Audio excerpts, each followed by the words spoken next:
సజీవమై బలము గలదై రెండంచులు గల ఎటువంటి ఖడ్గము కంటెను వాడిగా ఉండి ప్రాణాత్మలను అందరూ గట్టిగా ఒకసారి చెప్పండి.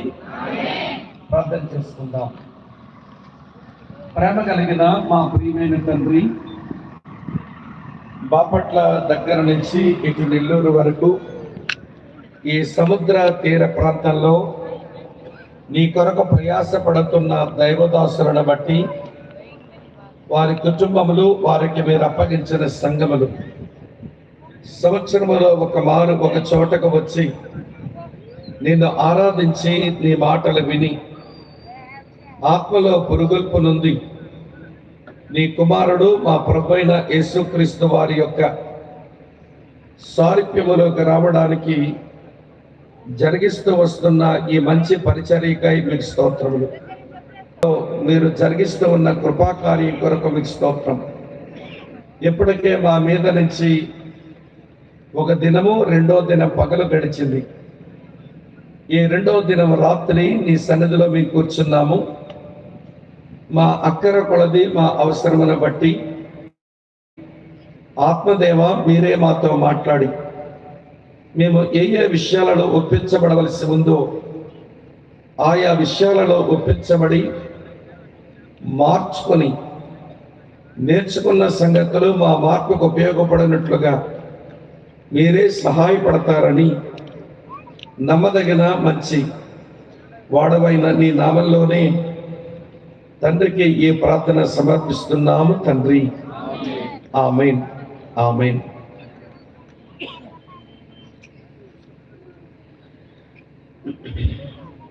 అంచె దినములలో, అపాయకరమైన కాలాలలో ఎవరు అపాయము అంటే మనుషులే అపాయం.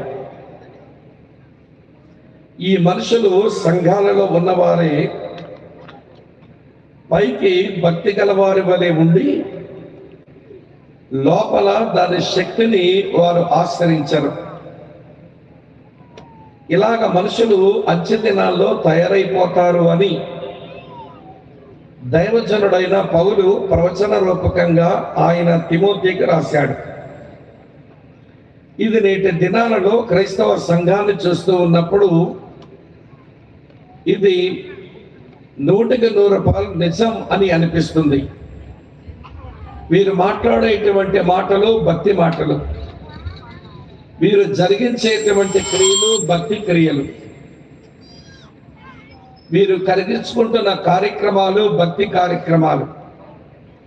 కానీ లోపల దేవుని యొక్క ఆశ మేరకు ఆ శక్తిని ఆశ్రయించడం నేటి తరములకు అలవాటుగా ఉందా అంటే లేదనే చెప్పాలి.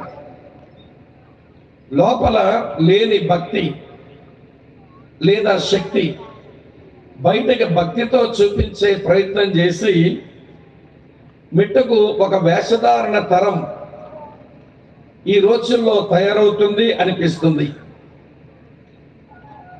వ్యక్తిగతంగా అంతరంగములో పరిశుద్ధత ఉండదు, కానీ మాటలు చాలా పరిశుద్ధంగా ఉంటాయి.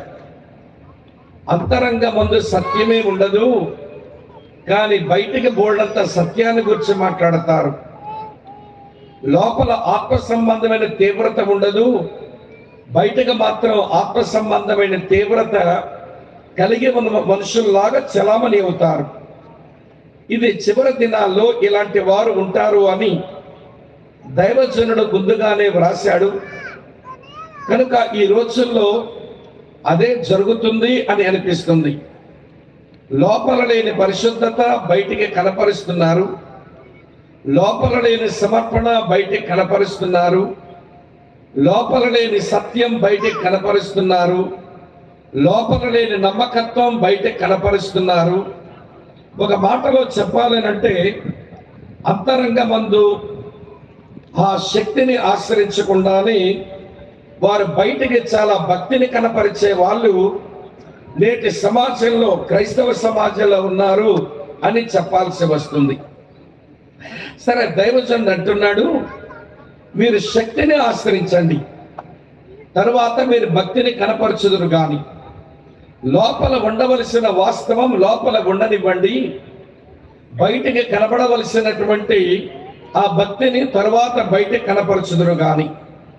ఈ క్రమంలో నిన్న ఉదయం నుంచి అంతరంగమందు ఉండవలసిన ఆ శక్తిని గురించి చేస్తున్నటువంటి అధ్యయన క్రమంలో ఈ రాత్రి ఆలోచించవలసింది దేవుని వాక్యపు శక్తి.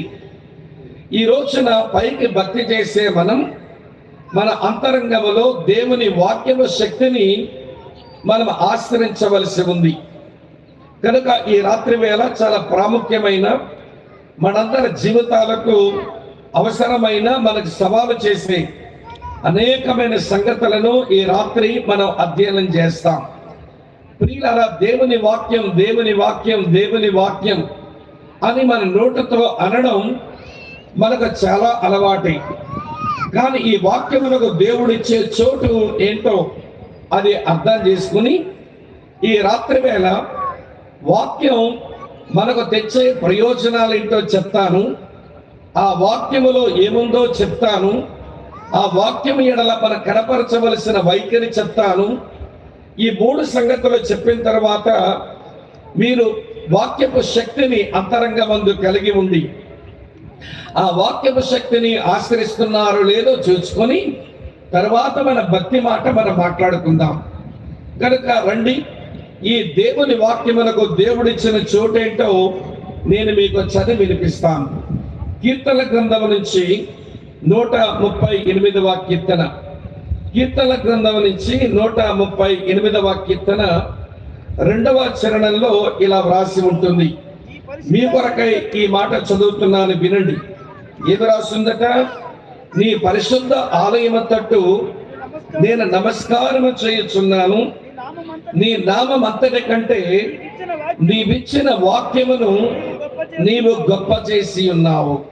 వినండి వినండి ప్రియులారా, దేవుని నామములోనే రక్షణ, దేవుని నామంలోనే ప్రార్థనలకు జవాబు, దేవుని నామంలోనే వినండి స్వస్థత కార్యాలు, దేవుని నామంలోనే దెయ్యాల నుంచి మనుషులకి విడుదల. అలాంటి శక్తి గల దేవుని నామం ఉంది. కానీ ఇక్కడ కీర్తనాకారుడు దావీదు అంటాడు, ఓ దేవా, నీ నామము కంటే నీవిచ్చిన వాక్యమును నువ్వు గొప్ప చేశావు. రక్షించగలిగిన నామం, స్వస్థతనివ్వగలిగిన నామం, ప్రార్థనలకు జవాబు తెచ్చే నామం, వినండి మన జీవితాలకు జయము తెచ్చే నామం ఒకటి ఉంటే ఆ నామం కంటే కూడా దేవుడు తన వాక్యానికే పెద్దపీట వేశాడు అని దావీదు భక్తుడు చెప్తున్నాడు. అందుకే ఆయన అంటాడు కదా, నీ నామం అంతటి కంటే నీవిచ్చిన వాక్యమును నువ్వు గొప్ప చేశావు. ఇలా చెప్తాను వినండి. ఈ దేవుని వాక్యాన్ని గొప్ప చెయ్యాలి అన్న ఆశ, ఆకాంక్ష, ఆరాటంతోనే దైవజనులు బ్రదర్ భక్సింగ్ గారు ఆరాధనలో వాక్యం వినే ముందు చేతిలో ఉన్న బైబిల్ గ్రంథాన్ని ఇలా పైకెత్తి చూపించి ఒక బైబిల్ పాట పాడుకొని బైబిల్ హెచ్చించి తర్వాత వాక్య ప్రసంగాలు చేసే అలవాటు ఆ సావాసంలో ఆయన నేర్పించినారు. కనుక ప్రియులారా, పోని మన పాట పాడకపోవచ్చు, మన చేతిలో ఉన్న ఈ పుస్తకం ఏదో ప్రింట్ అయినటువంటి కాగితాలు అని అనుకోకుండా ఇందులో ఉన్నది జీవము గల దేవుని వాక్యం. దేవుని నామం కంటే దేవుడే గొప్ప చేసిన వాక్యము నా చేతిలో ఉంది అన్న ఆలోచన ఉండి ఈ వాక్యం తెరిచినప్పుడంతా నేను దేవుని హృదయాన్ని తెలుస్తున్నాను అనే ఆలోచన ఉండాలి. ఒక భక్తుడు అంటాడు, నా చేతిలో ఉన్న బైబిల్ గ్రంథం దేవుడు నాకు రాసి పంపించిన ప్రేమ ఉత్తరం, ఇది గాడ్స్ లవ్ లెటర్ అన్నాడు. మరో దైవ సేవకుడు అన్నాడు, ఈ బైబిల్ గ్రంథం తెరిచినప్పుడంతా నేను దేవుని హృదయాన్ని తెరుస్తున్నాను అన్నట్టుగా నేను బైబిల్ తెరుస్తాను అన్నాడు.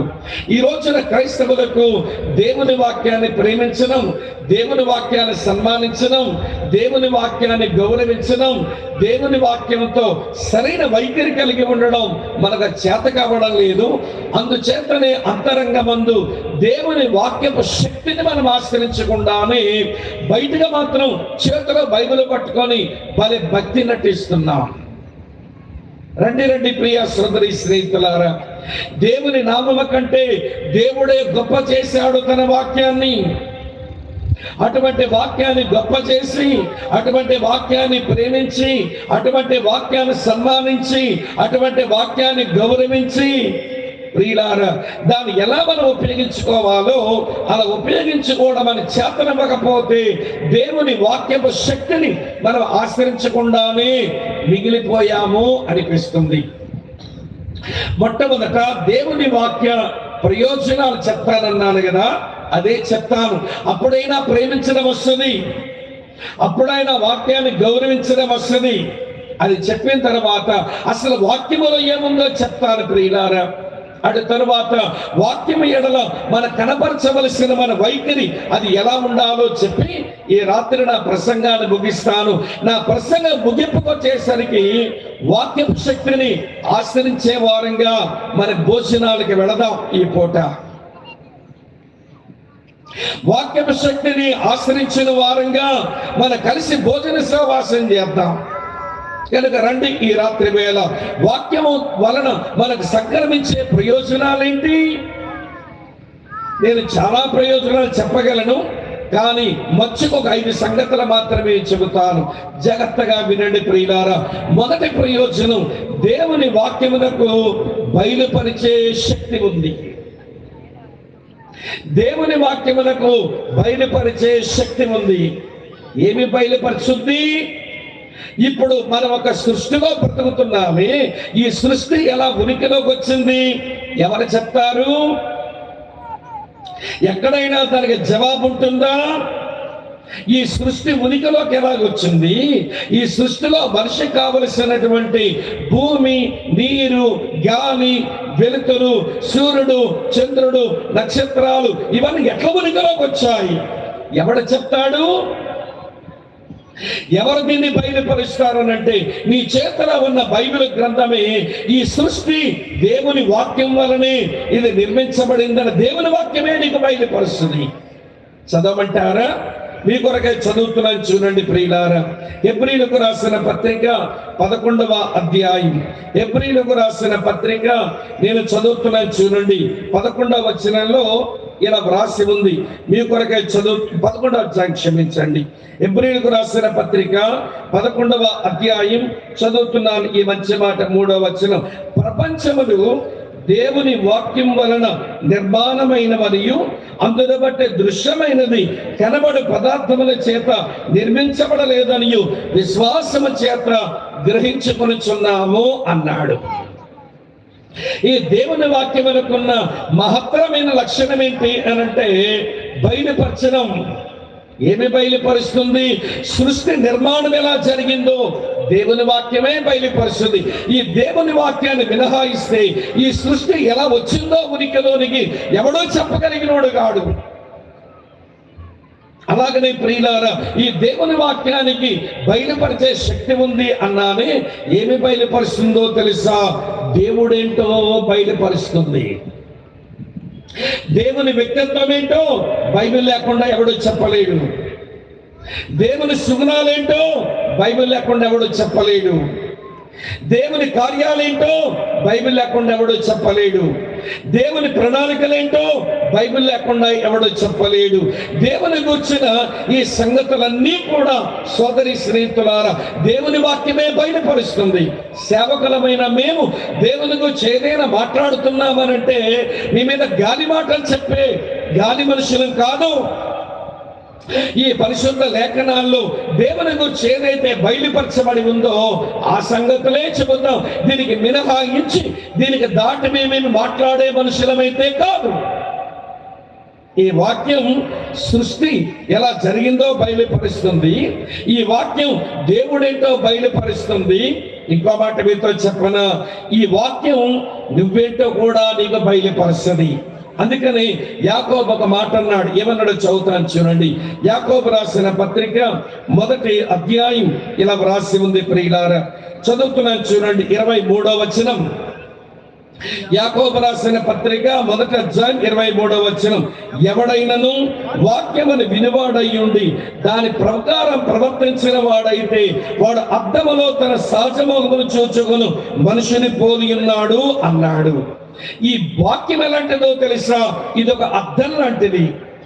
దీని ముందుకొచ్చి నిలబడ్డావో నువ్వు ఎలాంటి దానివో, నువ్వు ఎలాంటి వాడవో ఈ వాక్యం పట్ల నీ జీవితం అంతా బయలుపరిచేస్తుంది.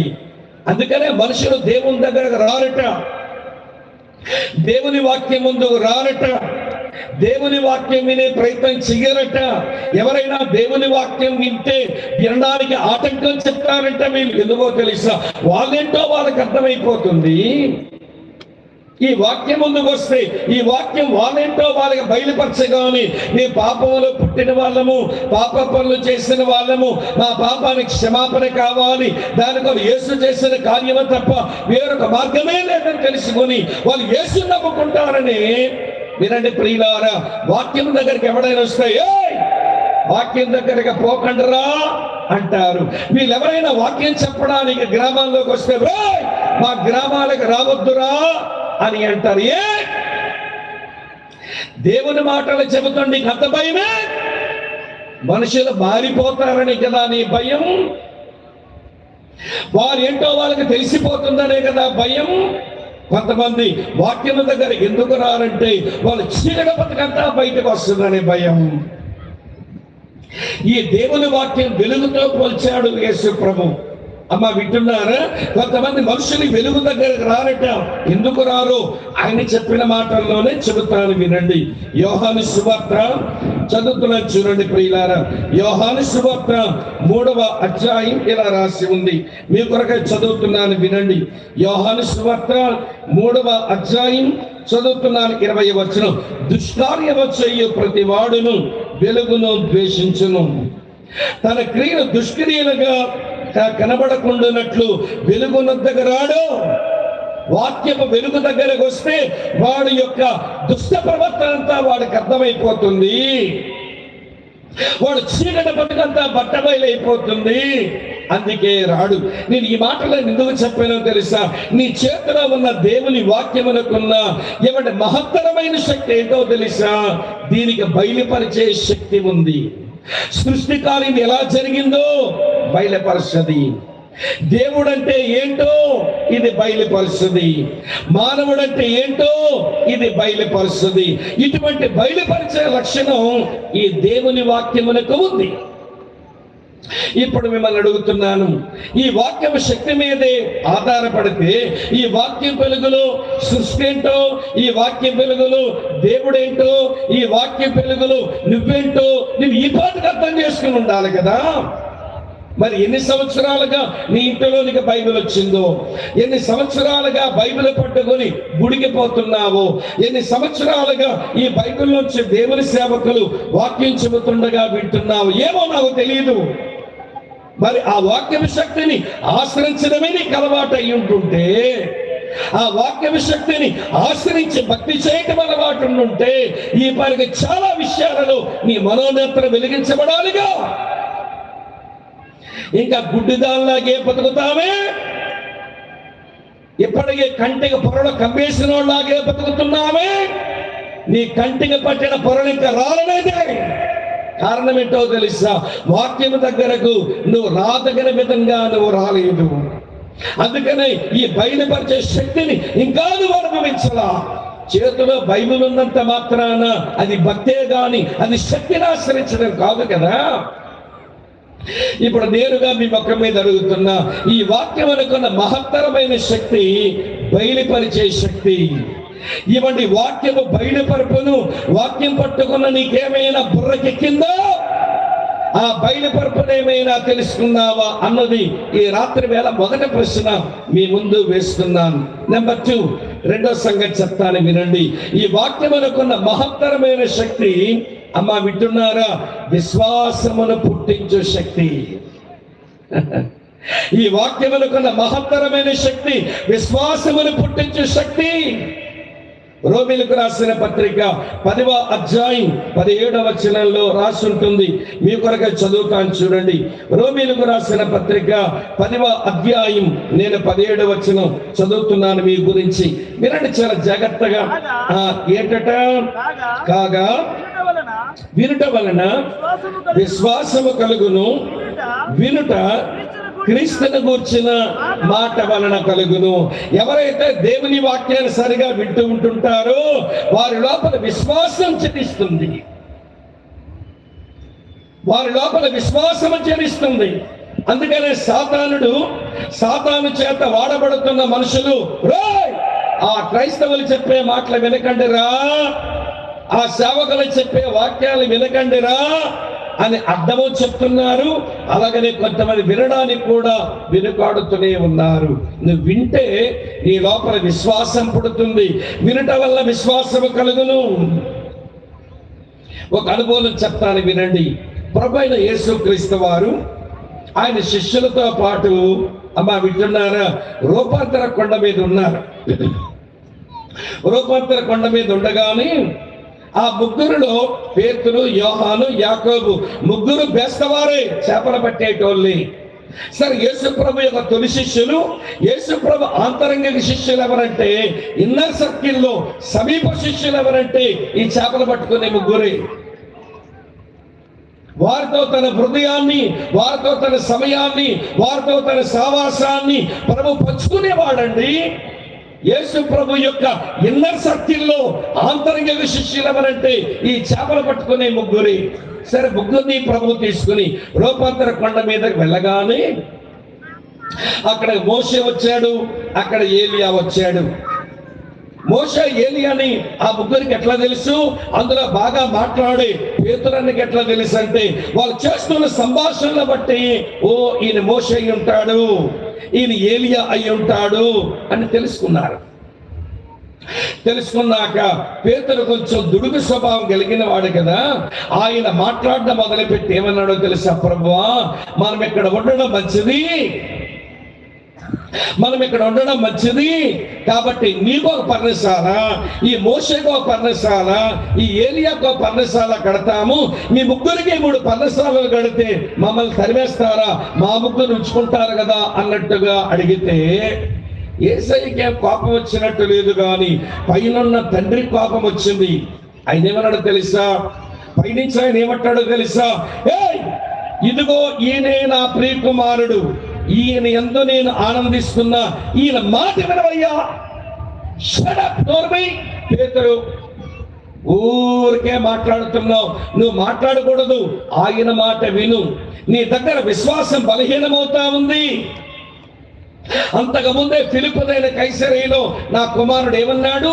ఇదిగో నేను యెరూషలేం వెళ్తున్నాను, వాళ్ళని పట్టుకొని బంధిస్తారు, వాళ్ళని చంపేస్తారు, నేను మళ్ళీ తిరిగి లేస్తానని యేసయ్య అంటే, ఇదే పేతురు ఏమన్నాడో తెలుసా? ప్రభువా, నీకది దూరమగునుగాక. అంటే అర్థం ఏంటి? నువ్వు దేవుని చిత్తం చేయకుందువుగాక అన్నాడు. యేసయ్య కోపం వచ్చి అన్నాడు, సాతానా, నా వెనుకపో అన్నాడు. విశ్వాసం లేని వారు దేవుని చిత్తం చేయడానికి అడ్డం పడతారు. సరే, ఇప్పుడు వెంటనే రూపాంతర కొండ మీద యేసయ్య తీసుకువెళితేను ఎవడు యేసు ప్రభువుని మోషేతో ఏలియాతో సమానం చేయొచ్చా? ఇల్లు కట్టిన వాడు ఒకటేనా? యేసు దేవుని కుమారుడు, మోషే దేవుని ఇంట్లో ఒక భాగం, ఏలియా దేవుని ఇంట్లో ఒక భాగం. దేవుని ఇల్లైన ఇశ్రాయేలు ప్రజల్లో మోషే, ఏలియా వారు సాధారణమైన మనుషులు. ఈయన దేవుడై ఉంటే ఆ యేసును వినండి, మోషే ఏలియాతో సమానం చేసి నువ్వు సమానంగా గుడారాలు వేస్తావా? నోర్మై. పేతురు, ఊరికే గలగలా మాట్లాడుతున్నావు, నోరు మూసుకొని ముందు ఆయన మాట మీద నీకు విశ్వాసం వస్తుంది. నువ్వేం చేసావో తెలుసా? నీ విశ్వాస విషయంలో బలహీనుడవై నా చిత్తానికి అడ్డం పడుతున్నావు, నా కుమారుని మనుషులతో సమానం చేస్తున్నా. ఇది అవిశ్వాసమే. అందుకే నోరు మూసుకొని ముందు ఆయన మాట వినవయ్యా. నా కుమారుడు మోషే ఏలియాతో సమానమా? వాళ్ళతో కలిసి నీకు గుడారాలు వేసేస్తావా? ఏమండి, నా కుమారుని వాళ్ళిద్దరితో సమానం చేస్తావా? యూ షట్ అప్, నోరు మూయి అన్నట్టుగా ఆ తండ్రి ముందు ఈయన మాట మీద విశ్వాసం వస్తుంది నీకు. ఈ ఉదాహరణ ఎందుకు చెప్పానో తెలుసా? ఈరోజు విశ్వాసం లేని వాళ్ళు దేవుని చిత్తాలకు అడ్డం పడుతున్నారు. ఈరోజు విశ్వాసం లేని వారు యేసుని ఎవరితో సమానము చేస్తున్నారు? యేసు ఒక నరుడితో సమానమైన వాడా? యేసు చిత్తానికి, దేవుని చిత్తం చేయడానికి యేసు ఇష్టం పడుతుంటే ఆయన చిత్తాలకు అడ్డం పడతామా? ఈ లక్షణాలు ఎప్పుడు ఉంటాయంటే వినండి, విశ్వాసం లేనప్పుడే ఈ మాయిదారు రోగం వచ్చింది నీకు. దేవుని చిత్తానికి అడ్డం పడుతుంటావు, దేవుని కుమారుడైన యేసును ఎవరితోనో సమానం చేస్తుంటావు. అందుకే వింటే వాక్యం ఏం చేస్తుందో తెలుసా? నీ లోపల విశ్వాసాన్ని ఉత్పత్తి చేస్తుంది. దేవుని వాక్యమునకున్న శక్తి బయలుపరచడమే కాదు, దేవుని వాక్యానికున్న శక్తి అమ్మ ఆలకిస్తున్నారా, నీలో విశ్వాసాన్ని పుట్టించడం. నీ విశ్వాసములో నువ్వు దినదినం అభివృద్ధి చెందడం లేదేమిటి? నీ విశ్వాసానికేమో అనారోగ్యం వచ్చిందేంటి? నీ విశ్వాసములో ఎదుగు పొదుగు లేకుండా సంవత్సరాలు తరబడి ఉన్నావేంటి అంటే సరిగా దేవుని మాట వినక. ఈ సేవకులకే పని పాట ఉండదండి. ప్రతి ఆదివారం చర్చికి రమ్మంటారు, ప్రతి మంగళవారం గృహకూడికి రమ్మంటారు, ప్రతి లక్షవారం బైబిల్ స్టడీకి రమ్మంటారు, ప్రతి శనివారం ఉపవాస కూడికి రమ్మంటారు. వీళ్ళకే పని పాట లేదండి. వారములో ఎన్నిసార్లు రమ్మంటారు. ఆదివారం మేము ఆరాధనకి రావాలట, మంగళవారం గృహకూటానికి రావాలట, లక్షవారం ఏమో బైబిల్ స్టడీకి రావాలట, శనివారం ఉపవాస కూటానికి రావాలట. వీళ్ళు పని లేక పెడుతున్నారు అనుకుంటున్నారా? వీళ్ళకి పని పాట లేకుండా పెడుతున్నారు అనుకుంటున్నారా? దేవుని వాక్యం వింటూ ఉంటే నీ లోపల విశ్వాసం వస్తుందని ఏదో ఒక మొక్క దేవుడు నీకు వరకు తీసుకొస్తాడేమో, ఏదో ఒక వచనం నీ హృదయం వరకు చేరుతుందేమో. వీళ్ళకి చెప్పాలని ఉపలాటం, మీరు వినాలని వారికి ఉపలాటం, మీ విశ్వాసములు అభివృద్ధి చెందాలని ఉపలాటం. నువ్వు వినడమే నీకు రాకపోతే నీకు విశ్వాసం ఎలా పడుతుంది? వాక్య శక్తిని నువ్వేం ఆశ్రయించిన దానివి. అమ్మా వింటున్నారా? ఇంట్లో ఏ పని లేకపోతే తగలడతావుగా చర్చికి. ఇంట్లో ఏ పని ఉంటే అయ్యగారు కనబడదు, గుడి కనబడదు, సంఘము కనబడదు. ఏమమ్మా రాలేదంటే చుట్టాలు వచ్చారన్నయ్యా. ఏ చుట్టాలు వస్తే తాళం ఇచ్చి రాకపోయావన్నారు ఒక అమ్మని. ఆవిడంది అదేంటో 4 గంటలు వచ్చింది మా వదినమ్మ. అయితే ఈ చెల్లేట తాళం ఇచ్చి వచ్చింది మహాతల్లి. వదినమ్మ కదా, ఇది మా తమ్ముడు సంసారం అని ఏ వస్తువు లేపుకుపోతాని అమ్మక భయం. వస్తువులు పోతాయని భయం ఉంది కానీ వర్తమానం పోతుందని భయం లేదే. వస్తువులు పోతాయంటే భయమట, కానీ ఇక్కడ వర్తమానం పోగొట్టుకుంటున్నానని భయం లేదేంటంటే వాక్యం శక్తిని ఆశ్రయించి విశ్వాసాన్ని పెంచుకోవడం అలవాటు లేదుగా. నేను ఒక మాట అంటాను, విశ్వాస విషయంలో ఎదుగు బొదుగు లేని వారట, విశ్వాస విషయంలో ఎదుగు బొదుగు లేని వారు లోకానికి నవ్వులాటగా పనికొస్తారు, ఈ సేవకులు ఏడిపించడానికి పనికొస్తారు. నీకు పిల్లాడో పిల్ల పుట్టింది, ఆ పిల్లాడికి ఎదుగు బొదుగు లేకుండా ఉంటే లోకం చూసి వాడిని చూసి నవ్వుకుంటారు. లోకానికి నవ్వులాటే నీ కొడుకు నీ కూతురు, ఎదుగు పొదుగు లేదుగా. మరి నీకేంటి ఆడు అంటే ఏడిపిస్తుంటాడు. స్నానం చేసుకోలేడు, టాయిలెట్కి వెళ్ళలేడు, బట్టలు వేసుకోలేడు, బువ్వ తినలేడు, నడవలేడు. ఎదుగు పొదుగోలేని నీ కొడుకు నేను ఏడిపించడానికే పనికొస్తాడుగా. ఎదుగు పొదుగు లేని పిల్లాడు అమ్మను ఏడిపిస్తాడు, లోకానికి నవ్విస్తాడు. సంఘములో కూడా విశ్వాస విషయంలో ఎదుగు పొదుగు లేని వారు లోకానికి నవ్వులాటగా పనికొస్తారు, ఈ సేవకులు ఏడిపించడానికే పనికొస్తారు. వాక్యం విని విశ్వాసం పెంచుకుంటూ ఉంటుంటే అప్పుడు మన వాక్యపు శక్తిని మనం ఆశ్రయించినట్టు లెక్క. వాక్యం ఇచ్చే బయలుపరుపుతో మన మనోనేత్రం వెలిగించబడాలి. వాక్యం విని ఆ వాక్య శక్తితో మన విశ్వాసాన్ని అభివృద్ధి, అది కదా భక్తి, విశ్వాసాన్ని అభివృద్ధి చేసుకోవాలి. అమ్మా వింటున్నారా ఈ మాట? జాగ్రత్తగా వినండి. ఎప్పటిక 2 విషయాలు చెప్పాను. వాక్యమునకు బయలుపరిచే శక్తి ఉంది, వాక్యమునకు విశ్వాసాన్ని పుట్టించే శక్తి ఉంది. 3వ సంగతి చెప్తాను, వినండి. బాబు కూర్చోనన్న, మధ్యలో పిల్లలు తిరగనివ్వకండి. తల్లులు, దేవుని పని పాడవుతుంది ఇక్కడ. అంటే కొంతమంది బాగా వింటున్నారు ఏకాగ్రతతో. మీ పిల్లలు నడవడం వల్ల వాళ్ళ ఏకాగ్రత పాడైతే ఆ కీడు మీ పిల్లలకే వస్తుంది కదా. ఆ భయం తల్లిదండ్రులకు ఎందుకు ఉండదు? ఎవరిని లేచి నిలబడనివ్వకండి. మీ పిల్లలైనా కూర్చోబెట్టి ఆపండి వాళ్ళని. లేదు మా పిల్లలు కూర్చోలేరండి, వాళ్ళ కాళ్ళ కింద చక్రాలు ఉంటాయనుకుంటే మీరు అందరి మధ్యలో కూర్చోబడి చివరక్కడ కూర్చొని ఆడు పరిగెత్తనివ్వండి, మీరు కూర్చొని వాక్యం వినండి. అంతేగాని మీరు మధ్యలో నిలబడడం నడవడం చేస్తే అస్సలు ససేమిరా నేను సహించలేను. అమ్మా వింటున్నారా? అస్సలు భరించలేను. కారణం ఏంటో తెలుసా? నేను క్రమశిక్షణగా మనిషిని. నేను ఇక్కడ నిలబడ్డాను. కావాలంటే వీళ్ళందరూ అడగండి, ఇటు కాలు అటు వేయటం లేదు, ఇటు కాలు అటు కదలటంలా. కనబడడం లేదా మీకు? ఇది దేవోక్తులు పలకబడిన చోటు. నేను ఇష్టం వచ్చినట్టుగా అక్కడ డాన్సులు ఆడడానికి రాలా, దేవోక్తులు పలకడానికి వచ్చానన్న భయం నన్ను క్రమశిక్షణకు వచ్చినప్పుడు. మీరు క్రమశిక్షణ లేకుండా కూర్చుంటే ఊరుకుంటానా? కనుక పిల్లల కొంచెం మీ స్వాధీనంలో ఉంచుకోండి. ఇప్పుడు 2 విషయాలు చెప్పాను. దేవుని వాక్యము శక్తి బయలుపరిచే శక్తి, దేవుని వాక్యము శక్తి విశ్వాసమును పుట్టించే శక్తి. 2 చెప్పాను కదా. 3వ చెప్తాను రండి ప్రియులారా. 107వ కీర్తన గ్రంథం నుంచి 107వ కీర్తన చదువుతాను చూడండి ప్రియుల. 20వ వచనం. 107 20వ వచనం ఇలా ఉంది. ఆయన తన వాక్కును పంపి వారిని బాగు చేసెను, ఆయన వారు పడిన గుంటలో నుండి వారిని విడిపించెను. ఆయన తన వాక్కును పంపి వారిని బాగు చేసెను. దేవుని వాక్యమునకు స్వస్థపరిచే శక్తి ఉంది. చేతులెత్తి గట్టిగా స్తోత్రం చెబుదామా? స్వస్థపడాలనంటే స్వస్థత కోటాలకు వెళ్ళకండి. నాకు వరం ఉంది, స్వస్థత వరము, నా చెమట చెయ్యి కింద రండిరా, మీ నెత్తి మీద చెయ్యేస్తా, నేను ప్రార్థనలు చేసేస్తా, నీ స్వస్థతలు వస్తాయన్న దగాకోరు మాట నమ్మకండి. వరమున్నోడు ఎవడు వరముందని చెప్పుకోడు. వీడు చెప్పుకుంటున్నానంటే మాయిదారోడు. వరమున్నోడెవడు నాకు వరముందని చెప్పుకోడు. వీడు చెప్పుకున్నాడంటే మాయిదారోడు.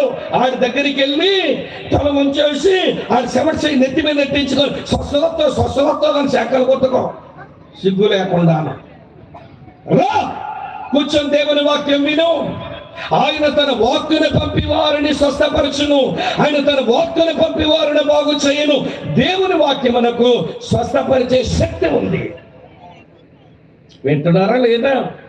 నేను సిగ్గుపడడానికి మీకు సిగ్గు రావడానికి. వింటున్నారా? నేను సిగ్గుపడడానికి మీకు సిగ్గు రావడానికి ఒక విషయం చెప్తా. ఈరోజు క్రైస్తవులకు ఇలా చదివినా సిగ్గు రాదు, సిగ్గు మాలిన మంద. చెప్తాను వినండి ప్రియులారా. అతను రోమీయుడండి, యూదుడు కాదు. ఇది వరకు దేవుని వాక్యాన్ని ఎరిగిన వాడు అసలే కాదు. ఆ ఇంట్లో దాసుడేమో అనారోగ్యంతో ఉన్నాడు. అతని శతాధిపతి 100 మంది మీద అధికారి.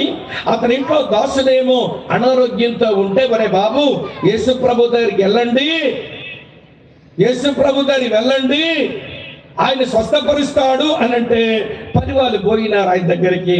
యేసు ప్రభా ఈ శతాధిపతి చాలా మంచోడు, మన కొరకు ఎన్నెన్నో కార్యాలు కూడా చేసేస్తున్నాడు. మరి భలే రికమెండేషన్ చేస్తున్నారు వీళ్ళు. చదువుతా చూడండి. లూకాసు వార్త 7వ అధ్యాయం. లూకాసు వార్త 7వ అధ్యాయం చదువుతున్నాను చూడండి ప్రియులారా. 4వ వచనం. శతాధిపతి ఇంట్లో ఉన్న యూదుల పెద్దలు యేసునొద్దకు వచ్చేలాగా అంటున్నారు. యేసు దగ్గరకు వచ్చాను, నీ వలన ఈ మేలు పొందుటకు అతను యోగ్యుడు.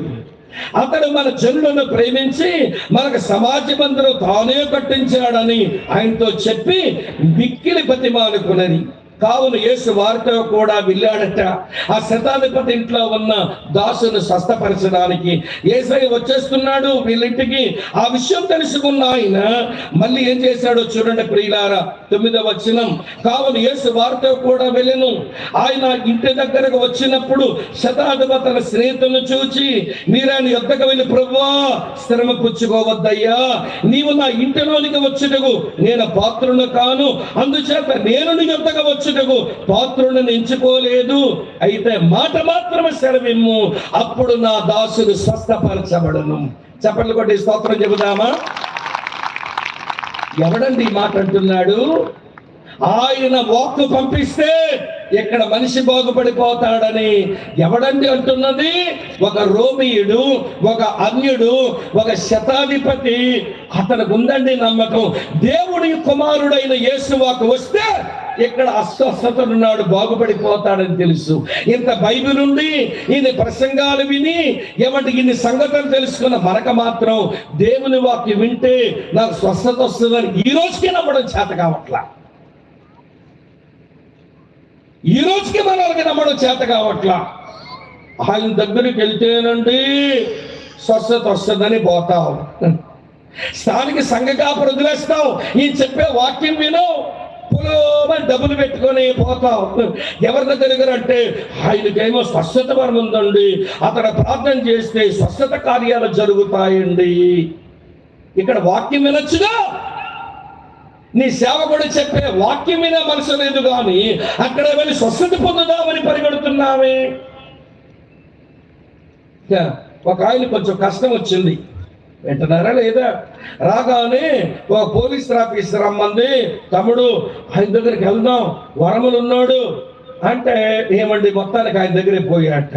పోగానే అక్కడ ఉన్నవాడిని చూడగానే కొంచెం అనుమానం వచ్చింది. ఈయన కొంచెం ఆమె కొద్దిగా వాక్య పరిజ్ఞానం ఉంది, అతను చేస్తున్న చేష్టలన్నీ వాక్యానుసారం కావనిపిస్తుంటే, అక్క అది కరెక్ట్ కాదక్క, ఈయన సరైన సేవకుడు కాదక్క అనిపిస్తుంది అక్క అంటే, నోర్మి తమ్ముడు, ఎంత దైవజనుడు వరములు ఉన్నాడు, అతను చెయ్యేశాడంటే స్వస్థతే.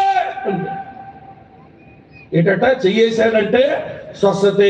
సమస్య మనం చెప్పుకోవాలి, కానీ అతను ప్రార్థన చేశాడంటే పరిష్కారమే అని అంటుంటే, ఏమిటో మరి పెద్ద ఆవిడ ఆమె చెప్పలేక ఆగిపోతేను ఈ సహోదరులతో మరొక ఆయన వచ్చి బయటకు వచ్చాడు. బ్రదర్ ఇది ఎక్కడో చూసినట్టుందండి అన్నాడు. బ్రదర్ ఎక్కడో ఇంక చూసినట్టుందండి అన్నాడట. ఎక్కడ బ్రదర్ అంటే, ఉండండి బ్రదర్ తెలుసుకుంటానని 2 రోజులు తేల్చేశాడు. ఏంటో తెలుసా, అతగాడు ఒక సివిల్ ఇంజనీరు. ఏమండి ఈస్ట్ గోదావరిలో పాడు పని చేస్తే పోలీసులు ఎదుగుతుంటే ఇక్కడ సేవకుడు అవతారం ఎత్తాడు, వరములు ఉన్నయ్యగా. మరి కాలు కూడా కనబడినవాడు, తెల్లటి తక్కిట వేస్తాడు, కాలు పాదాలు కూడా కనబడనివ్వడట. అంటే ఒక శరాబ్ లాంటోడు అనమాట. ఎత్తగాడు చెయ్యేశాడా స్వస్థతేనట. ఏమండి హైందత్వంలో బాబాలు ఉన్నట్టుగా క్రైస్తవులు కూడా బాబాలు తయారయ్యారు. ఇట్లా నాయన, నేను బాబాలది తప్పని చెప్పడం మీది తప్పు. నువ్వు దేవుని వాక్యం వింటే, ఈ సేవకులు చెప్పిన వాక్యం శ్రద్ధగా వింటే ఆయన వాక్కు వచ్చి నేను బాగు చేయను. వీళ్ళు చెప్పే వాక్యం ఏమో కానీ ఏమంటే ఒక 3,000 రూపాయలు కాలుగు పెట్టుకొని పోతావుగా. వరములున్నోడు వరములున్నోడు వరములున్నోడు, స్వస్థత కోటాలు పెట్టినాడు, స్వస్థతే స్వస్థత. నేనెవరో కించపరచడానికి కనబడం లేదు, నీ అమాయకత్వానికి అరుస్తున్నా.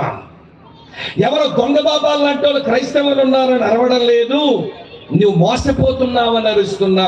విను దేవుని వాక్యం. చెప్పరా వీళ్ళు వాక్య సేవకులు కారా? నీకు విశ్వాసం తగలబడవా? నీ బతుకుల విశ్వాసం లేదు.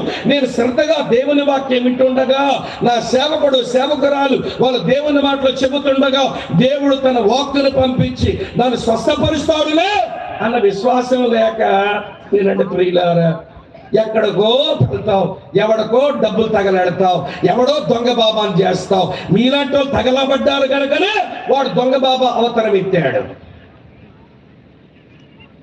వినండి వినండి చాలా జాగ్రత్తగా. దేవుని వాక్యపు శక్తిని ఆశ్రయించడం అంటే ఏంటో తెలుసునా? వాక్యపు బయలుపరుపునందడం, వాక్యము చేత విశ్వాసం అభివృద్ధి చేసుకోవడం, వాక్యము చేత స్వస్థతనందో. కానీ నేను వరమన్నోడని చెప్పుకోవడం లేదు. కూడా విషయం చెప్తాను వినండి. చచ్చిపోతాడని మా వైపు, చచ్చిపోతాడంటే మంచం నుంచి దించేసి గడ్డిలో వేసేస్తారు వాడిని. సరే గడ్డిలో వేసేసారట. అతని భార్య చిన్నపిల్లలు ఏడుస్తున్నారని ఆ పొరుగున కొత్తగా యేసు ప్రభు నమ్మిన ఆమె వచ్చి మాకు చెప్పింది, అయ్యా గడ్డిలు వేసేసారండి, మంచం దించేసారండి అని అంటేను, నేను మా సంఘ పెద్ద ఒక ఆయన డాక్టర్ గారు ఇద్దరు కలిసి అక్కడ వెళ్ళాం. వెళ్ళేసరికి విడ్డోనని చెప్పన ఎన్ని రోజుల నుంచి జబ్బుతున్నాడో తెలియదు, కానీ వినండి ప్రియులారా, ఆడు చచ్చినట్టే లెక్క. ఎందుకంటే ఒక కన్నం నుంచి చీమ బయటికి వస్తుంది, శరీరం పాక్కుంటా మరో కన్నం నుంచి లోపల పోతుంది. చీమలు కన్నాలు పెట్టేసి వాడు శరీరంలో పోయి బయటకు వస్తుంటే కూడా వీళ్ళు చన్నం లేదంటే శమల్లాగే ఉన్నాడు కదా అనిపించింది. కానీ ఎక్కడో చిన్న ఊపిరి ఉంది. బాబు, దేవుని మాటలు చెప్తాను విను అని. ప్రియులారా, దేవుడు ఏంటో, దేవునికి వ్యతిరేకంగా జీవిస్తున్న మనిషి బతుకేంటో చెప్పేసి, బాబు చిన్న ప్రార్థన చేస్తాం, ప్రభువును హృదయం విశ్వసించరా, చస్తే పరలోకాయనే వస్తావు అని 2 మాటలు చెప్పేసి, నేను మా డాక్టర్ గారు, మా సంఘ పెద్ద ఇద్దరము ఎవరింటిగా పోయాం. ఇది ఖచ్చితంగా బుధవారం రోజు జరిగింది. ఆదివారం డాక్టర్ గారు ఇంటి పక్కనే మాకు ఆరాధన నడిచేది. నేను ఆరాధనకు వస్తే కర్ర పట్టుకొని ఒకడు, ఎవడు జబ్బు పట్టినోడు ఒకడు కర్ర పట్టు నడిచొస్తున్నాడు. ఎవడరా వీడు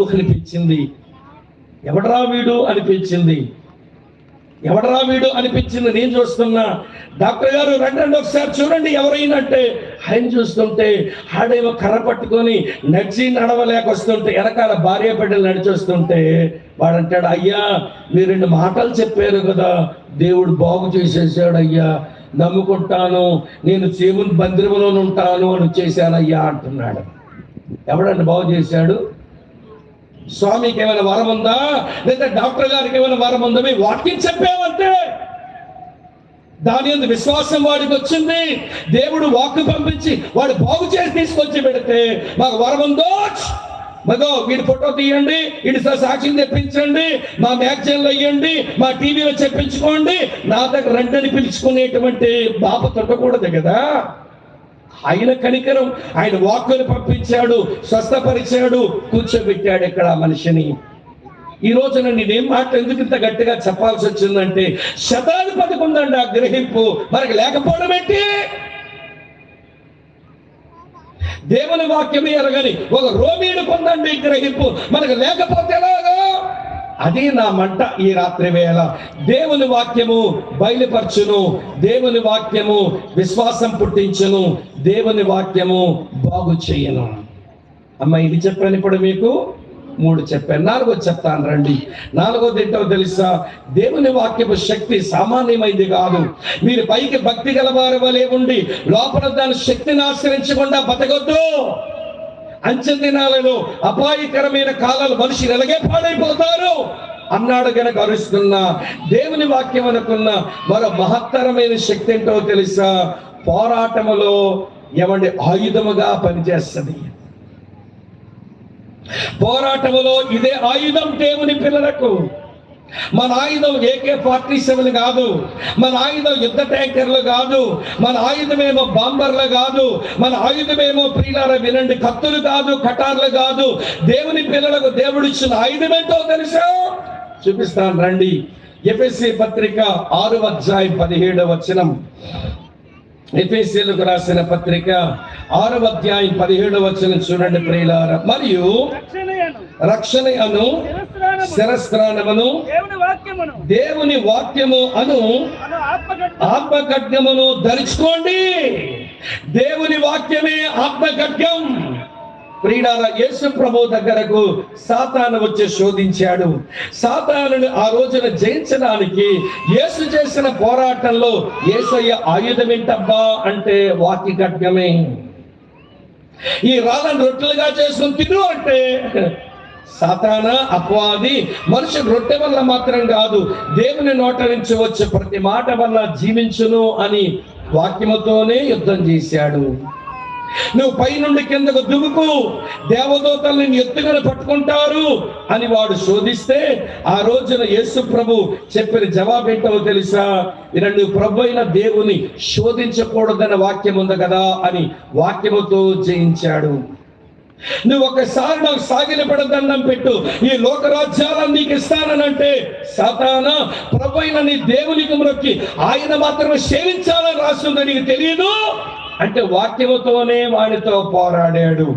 ఆ రోజు యేసయ్య ఈ రోజు నీకు నాకు మనందరకు సాతానుడు శోధనలు తీసుకుని వచ్చి మన మీదకు వాడు యుద్ధానికి దిగుతుంటే నీ దగ్గర ఉండవలసిన వినండి ఈ ఆయుధం దేవుని వాక్యం అనే ఆత్మ ఖడ్గం. శరీరాశను చూస్తున్నాడా? వాక్య ఖడ్గం ఉపయోగించు. నేత్రాశ నుంచి వస్తున్నాడా, వాక్య ఖడ్గాన్ని ఉపయోగించు. జీవపు డంబాల నుంచి వస్తున్నాడా, వాక్య ఖడ్గాన్ని ఉపయోగించు. అసలు సాతానుడు ఎలాంటి శోధనలతో నీ మీదకు దాడికి వస్తాడో తెలుసుకొని నీ దగ్గర ఉన్న వాక్యపు ఆత్మ ఖడ్గం వాడడం చేత కాకని కొంతమంది ఏమో శరీరాశులుగా పడ్డారు, కొంతమందికి ఏమో నేత్రాశులుగా పడ్డారు, మరి కొంతమంది జీవపు డంబానికి పడ్డారు. పైకి భక్తి గల వారి వలె ఉండి లోపల దాని శక్తిని ఆశ్రయించిన వారు అంటే అర్థమేంటో తెలుసా? వాక్య బయలుపరుపును పొందక, వాక్యము ద్వారా విశ్వాసముని పెంచుకోక, వాక్యము ద్వారా బాగుపడక, వాక్యము ద్వారా సాతానుని జయించక, అమ్మ వింటున్నారా ఏమండి, ఒక చేతకాని ఓటమి పొందుతున్న విశ్వాసులుగా మనం మిగిలి. భక్తి ఉంది, చేతిలో బైబిల్ ఉండదా? ఉంది. నోట్ల మాటలన్నీ క్రైస్తవ భాషే. ప్రార్థన, వాక్యము, రక్షణ, ఉపవాసము, వహిమడి పరిశుద్ధత, ఓ గలగల గలగలగల మాట్లాడతావు, అంతా క్రైస్తవ భాషే.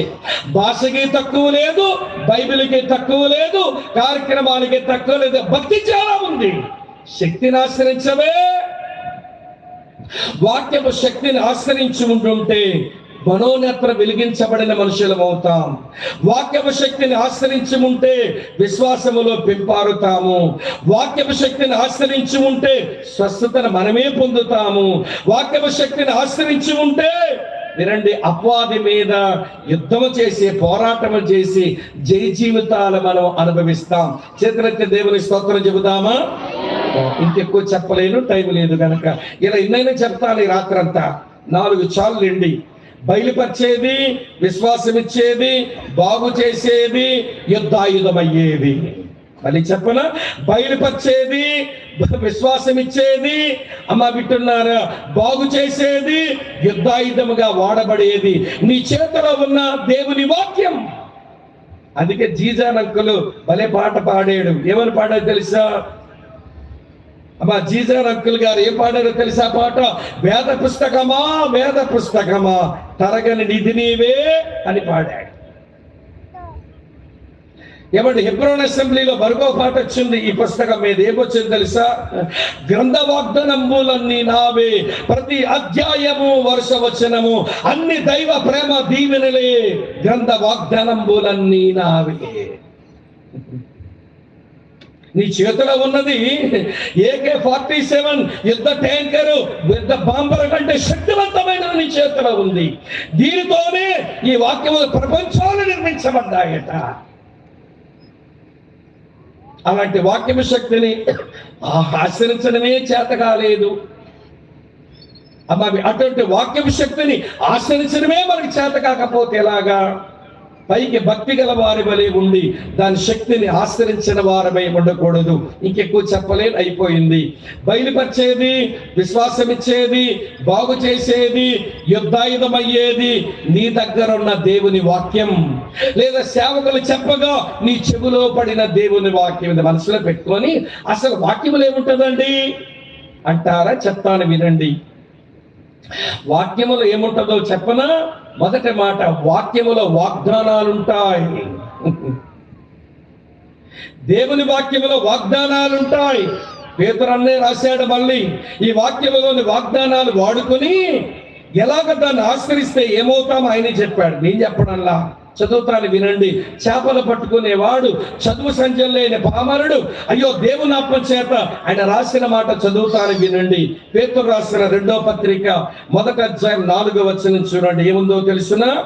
చదువుతాను చూడండి. ఆ మహిమ గుణాతిశయమును బట్టి ఆయన మనకు అమూల్యములను అత్యధికములైన వాగ్దానములు అనుగ్రహించి ఉన్నాడు. దేనికి వాగ్దానాలు? దేనికి వాగ్దానాలు? చదువుతాను. అమూల్యమైన అత్యధికములైన వాగ్దానములను అనుగ్రహించి ఉన్నాడు. దురాశను అనుసరించడం వలన లోకమందున్న భ్రష్టత్వమును ఈ వాగ్దాన మూలముగా తప్పించుకొని దేవుని స్వభావంలో పారివారమగునట్లు ఆ వాక్యమును మనకు అనుగ్రహించినాడు. వాగ్దానాలు ఎందుకో తెలుసా? లోకమున్న భ్రష్టత్వము నుంచి మనల్ని మనం కాపాడుకొని, అమ్మా వింటున్నారా, ఆయన సారూప్యములోనికి రావడానికే వాగ్దానాలు ఇచ్చాడట. నేను లెక్క పెట్టలేదు, ఎవరో పెద్ద ఆయన లెక్క పెట్టినవి నేను చెప్తున్నాను. ఈ బైబిల్లో 30,000 వాగ్దానాలు ఉన్నాయట. అమ్మ వింటున్నారు? ఈ బైబిల్లో 30,000 వాగ్దానాలు ఉన్నాయి. ఈ వాగ్దానాలన్నీ కూడా స్వతంత్రించుకొని, వినండి, విని లోకములో ఉన్న భ్రష్టత్వం నుంచి తప్పించుకొని మన దేవుని స్వభావంలో మన పాలివారం అవ్వాలని, ఆయన సారూప్యం మన యందు ఏర్పడాలని ఆయన వాక్య వాగ్దానాలు ఇచ్చాడు. చప్పట్లు కొట్టి స్తోత్రం చెబుదామా? ఎందుకు ఈ వాక్య వాగ్దానాలు? ఆ వచ్చిన నెరవేర్పుకు రావడానికి. ఎందుకు ఈ వాక్యములున్న వాక్య వాగ్దానాలు? ఆ వచ్చిన నెరవేర్పుకు రావడానికి. నా చిన్న పిల్లలారా, క్రీస్తు సారూప్యం మరలా మీ యందు ఏర్పడ వరకు నాకు ప్రసవ వేదన కలుగుతా ఉంది. మీరు క్రీస్తు సారూప్యం ఏర్పడాలని ఈ వాక్యాలన్నీ రాశాడు వాళ్ళకి, గలతీయులకు. అక్క చెల్లి తమ్ముడన్న వినండి, దేవుని వాక్యములో ఉన్నది మొదటగా వాగ్దానాలు. ఎవరైతే వాగ్దానాలు పట్టుకుంటారో, ఎవరైతే వాగ్దానాలు చదువుకుంటారో, ఎవరైతే వాగ్దానాలు నమ్ముతారో, వారు లోకమున్న భ్రష్టత్వం తప్పించుకొని వారు దేవుని స్వభావంలో పాలివారు అవుతారట. ఇంతకంటే ఎక్కువ చెప్పలేను. రెండో సంగతి చెప్తాను. ఈ వాక్యములో వాగ్దానాలే కాదు, ప్రామిసెస్లే కాదు, వాగ్దానాల పవర్ ఉందట. ఏమి పవర్ ఉందో తెలుసా? దీనికి ఈ వాక్యమునకున్న పవర్ ఏంటో తెలుసా? నేను ఒప్పించే శక్తి దీనికి ఉంది. ఏమొప్పిస్తుంది? పెంతెకోస్తు దినమున ఇదే పేతురు నిలబడి ప్రసంగం చేస్తున్నాడు. ఒరేయ్, యేసుని మీరు సిలువ చంపారురా, దేవుడు ఆయన్ని లేపారురా, మేము దానికి సాక్షులమరా అని ప్రసంగం చేస్తే, ఆ ప్రసంగం విన్న మనుషులు చూడండి ఏమంటున్నారు, చదువుతున్నాను. ఇలా రాసి ఉంది, అపోస్తలుల కార్యాలు 2వ అధ్యాయం 37వ వచనం ఇలా ఉంది. వారు ఈ మాట విని దేవుని వాక్యముని హృదయంలో నొచ్చుకొని, సహోదరులారా మేము ఏమి చేద్దామని పేతురును కడమ అపోస్తలులను అడుగుతున్నారట. పేతురయ్య చెప్పిన వాక్యం విని వాళ్ళు ఒప్పించబడిపోయారమ్మా. వాళ్ళు ఏ పరిస్థితులు ఉన్నారు? ఒప్పించబడిపోయారు. దీనికి ఒప్పించే శక్తి ఉంది. ఇంకో మాట మీతో చెప్పాలి, దేవుని వాక్యంలో శక్తి ఉందన్నారు కదా, దీని మరో శక్తి ఉంది. ఏంటో తెలుసా? దీన్ని కడిగేసే శక్తి ఉంది. మీరు దేవుని వాక్యం చెప్పబడుతున్నప్పుడు మీరు ముందు కూర్చుంటే దేవుని వాక్య ప్రవాహపు నీళ్ళలో, దేవుని వాక్య ప్రవాహపు నీళ్ళలో కడగబడతారు మీరు. ఎప్పుడైనా వాక్యం వినడానికి కూర్చున్నప్పుడు నేను కడగబడ్డానికి కూర్చున్నాను అనుకోవాలంటే దేవుని పిల్లలు. యోహాను సువార్త 15వ అధ్యాయం 3వ వచనంలో యేసయ్య అన్నాడు, ఇప్పుడు నా మాటలను బట్టి మీరు పవిత్రులై ఉన్నారు. కడిగేస్తుంది నా వాక్యం. అది ఎరిగిన పౌలు ఏమన్నాడో తెలుసా? సంగముగా మీ దగ్గర కలకమైనను, ముడతైనను, మచ్చైనను, అట్టిది మరేదైనను లేకుండా ఆ యేసు ప్రభువు వాక్యముతో ఉదక స్నానం చేయిస్తాడు అని రాశాడు. వాక్యానికి కడిగే శక్తి ఉంది, వాక్యాన్ని ఒప్పించే శక్తి ఉంది. కనుక వాక్యములో బాగా వినండి ప్రియులారా, వాక్యములో వాగ్దానాలు ఉన్నాయి, వాక్యములో శక్తి ఉంది. మూడో సంగతి చెప్తారేంటో తెలుసా? వాక్యములో ప్రవచనాలు ఉన్నాయి. అంటే భవిష్యత్తులో ఏమి సంభవించనయ్యిందో చెప్పే ప్రవచనాలు ఉన్నాయి. చదువుకో, తెలుస్తుంది. నీ భవిష్యత్తు గురించి, నీ కుటుంబ భవిష్యత్తు గురించి, నీ సంఘం యొక్క భవిష్యత్తు గురించి, మన చుట్టూ ఉన్న సమాజం యొక్క భవిష్యత్తు గురించి అబ్బో భలే మాటలు రాయబడి ఉన్నాయి. ఇంగ్లీషులో 3 P'లు గుర్తుపెట్టుకోండి. ప్రామిసెస్ ఉన్నాయి, పవర్ ఉంది, ప్రాఫెసీస్ ఉన్నాయి. వాగ్దానాలు ఉన్నాయి, శక్తి ఉంది, ప్రవచనాలు ఉన్నాయి. మరి వాగ్దానాలు మనం చదివినప్పుడు మన లోపల విశ్వాసం వస్తుంది. ఆ శక్తిని మనం అనుభవించినప్పుడు మనలో ప్రేమ పుట్టుద్ది. మన ప్రవచనాలు చదివినప్పుడు మన లోపల నిరీక్షణ వస్తుంది. విశ్వాసము, ప్రేమ, నిరీక్షణ. విశ్వాసము, ప్రేమ, నిరీక్షణ.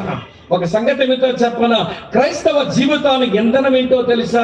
క్రైస్తవ జీవితానికి ఫ్యూయల్, ఇంధనం ఏంటో తెలుసా? విశ్వాసము, ప్రేమ, నిరీక్షణ. ఈ మూడిట్లో ఏది లేకపోయినా నీ క్రైస్తవ జీవిత బండి నడదు. నీ క్రైస్తవ జీవిత బండి నడాలంటే విశ్వాసము, ప్రేమ, అమ్మ వింటున్నారా? విశ్వాసము, ప్రేమ, నిరీక్షణ తెచ్చుకోవాలి. ఈ 3 దేవుని వాక్యములు. వాగ్దానాలు చదివావా? విశ్వాసం వస్తుంది. శక్తిని అనుభవిస్తున్నావా, ప్రేమ వస్తుంది. అలాగని వినండి, ప్రవచనాలు చదివావా, నిరీక్షణ వస్తుంది. నీ విశ్వాస జీవిత ఇంధనం నువ్వు సంపాదించుకుంటావు. ఇప్పుడు చెప్పండి, వాక్యపు శక్తిని ఆశ్రయిస్తున్నామా? అది ఏమి చేయగలదో చెప్పాను, దాని లోపలేముందో చెప్పాను. ఈ వాక్యం ఏమి చేయగలదో 4 మాటలు చెప్పాను, ఈ వాక్యం లోపలేముందో ఏమంటే 3 మాటలు చెప్పాను. అలాంటి వాక్యం విషయమై మనం ఎలా ఉండాలో చెప్పి నా ప్రసంగాన్ని ముగింపు తీసుకుని వస్తాను. జాగ్రత్తగా వినండి. ఇలాంటి వాక్యం విషయమై ఎలా ఉండాలి మనం? మొదటి మాట చెప్తాను, వాక్యమును భుజించండి, తినండి. ప్లేట్లో అన్నం వేస్తే తినగలను కానీ వాక్యం తినాలా? చూడండి, ఒక భక్తుడు ఏమన్నాడు, చదువుతాను. ఇర్మియా గ్రంథం 15వ అధ్యాయం, ఇర్మియా గ్రంథం 15వ అధ్యాయం 16వ వచనం. ఇర్మియా 15:10, నీ మాటలు నాకు దొరకగా నేను వాటిని భుజించి తిని అన్నాడు. దేవుని మాటలు ఆహారం తిన్నట్టుగా నీవు ప్రియులారా నీ ఆధ్యాత్మిక కడుపుకు తినే. శరీర కడుపుకి నువ్వు అన్నం తింటావు, కూరలు తింటావు, చారు తింటావు. నీ ఆధ్యాత్మిక కడుపుకు ఏమంటే దేవుని వాక్యపు ఆహారాన్ని తిని. ఒక విషయం చెప్పనా, దేవుని వాక్యం భుజించడం బాగా వచ్చినోడు ఆరోగ్యంగా ఉంటాడు, ఆరోగ్యకరమైన క్రైస్తవుడు అవుతాడు. మీ ప్రాంతాల్లో ఏమండి, ఇప్పుడు మా ప్రాంతాల్లో కూడా ఇప్పుడు రోజుకి 3 పూటలే తింటున్నాం.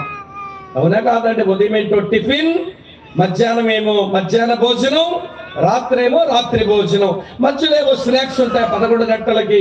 మళ్ళీ సాయంత్రం ఏమో ఒక 4-5 గంటలకి ఏదో స్నాక్స్ లాంటివి తింటామో, కాఫీలు తాగుతాం. అదే మన భోజనం. కానీ మా శ్రీకాకుళం జిల్లాలో నేను కొంచెం ఎరుగుదును. అంటే నాకంటే ముందు ఒక 3 దశాబ్దాల ముందున్న మనుషులు, మా ముత్తాతల్ని చూసినప్పుడు వాళ్ళు రోజుకు 3 పూటలు తినాలి, 5 పూటలు తినేవాళ్ళు. 5 పూటలు తిన్న మా ముసలోడు కర్రెట్లా పట్టుకొని నిలబడితే ఎవరికైనా ఉచ్చబడిపోవాలా? నేను ఎరుగుతానండి. మా అమ్మగారు నాన్న అన్నమాట. ఆ ముసలోడు బతుకున్నాడు నేను పుట్టే వరకు. ఇలా కర్ర పట్టుకొని నిలబడితే విక్రమ్ గారు ఏమంటారు, పొడుగు మా ముసలోడు ఉండేవాడు ఆచార బాబుడ్లా.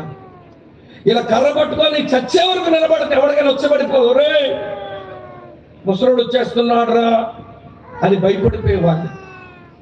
మా ముసలోడు ఇన్ని తినేవాడు లేదు, రోజుకి 5 పూటలు. 5 పూటల శ్రీకాకుళం భోజనం 5 పేర్లు ఉండేవి. ఉదయాన్నే తినే భోజనం పేరు చల్లంది అనేవాళ్ళు. 7 గంటల్లో అయిపోయింది, లేపేసేవాడు గిన్నె. మళ్ళీ మధ్యాహ్నం 11 గంటలకు మళ్ళీ తినేవాడు. ఈ భోజనం పేరేంటో కదా, మారుగెంచి. మళ్ళీ 1 గంట 2 గంటల మధ్యలో మరోసారి తినేవాడు, దాని పేరు పకాలి. సాయంత్రం మళ్ళీ 5 గంటల నుంచి 6 గంటల్లో మరోసారి తినేవాడు, దీని పేరు అలబద్దు. రాత్రి 7 తర్వాత 8 లోపు తినేసేవాడు, దాని పేరే భోజనం. మిగిలినవన్నీ పేర్లు వేరు, చల్లంది, మారుగెంచి, పకాలి, అలబద్దు, రాత్రి భోజనం. 5 పూటలు తిన్నోడే ముక్కు ముక్కలాగా ఉండేవాడు. అనేవాడు, రే మేము రాళ్ళు తిరిగించుకొని అరిగించుకున్నావురా, తినరా అంటే ఉదయం 3 ఇడ్లీ పెడితే 2 తీసేది, 1 చాలు. ఏమి స్టైల్ వచ్చిందో మనకి. 3 ఇడ్లీ వేస్తే ఎన్ని తీసేయాలంట? 2 తీసేయండి, ఒకటే.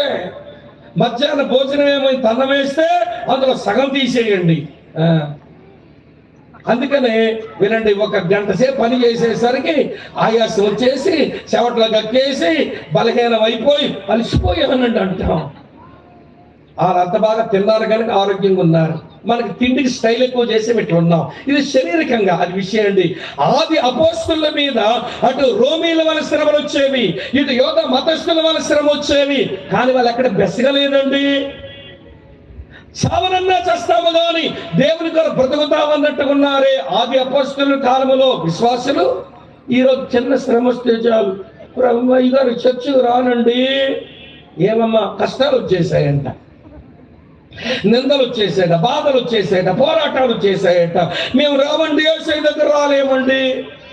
ఎందుకో తెలుసా? దేవుని వాక్యం తినడానికి స్టైల్ అక్క. దేవుని వాక్యం భుజించడానికి ఎంత సోకో చెప్పలేము, సోకులు రాని. సేవకులు పిలుస్తున్నారమ్మా, మంగళవారం రండి గృహకూడికల వాక్యం ఇందురు గాని, మళ్ళీ గురువారం రండి బైబిల్ అధ్యయనం బైబిల్ స్టడీల వాక్యం ఇందురు గాని, మళ్ళీ శనివారం రండి ఉపాస ప్రార్థనల వాక్యం ఇందురు గాని, ఆదివారం రండి మళ్ళీ వాక్యం ఇందురు గాని అంటే ఇన్ని రోజులు ఎక్కడ వస్తామలేండి, మాకు నాజుక్ ఎక్కువగా, స్టైల్ ఎక్కువగా, అంత వినలేం. అందుకే బలహీనమైన క్రైస్తవులు ఇప్పుడు ఉన్నారు. మేము బలహీనం అండి, మేమెంత బలవంతులం అంటారేమో. లేదు లేదు, ఎవడు చిన్న కష్టమో శ్రమ ఇరుకొస్తే తలడిల్లిపోతున్నామంటే నువ్వు బలహీనమైన క్రైస్తవురాలవే. వినండి, వాక్యమును భుజించండి, బలమైన దేవుని బిడ్డలుగా బ్రతుకుదాం. దేవుని స్తోత్రం చెబుదామా? రెండో సంగతి చెప్తాను. వాక్యమును భుజించడమే కాదట, వాక్యమును పరిశోధించాలట.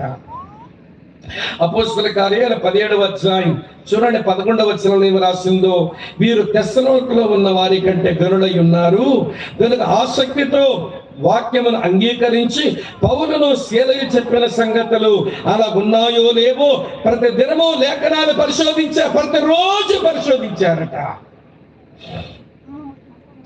లేఖనాలు భుజించేవాడు బలమైన క్రైస్తవుడు, లేఖనాలు పరిశోధించే వాళ్ళు తెలివైన క్రైస్తవులు. వాళ్ళకి భలే తెలివితేటలు ఉంటాయి.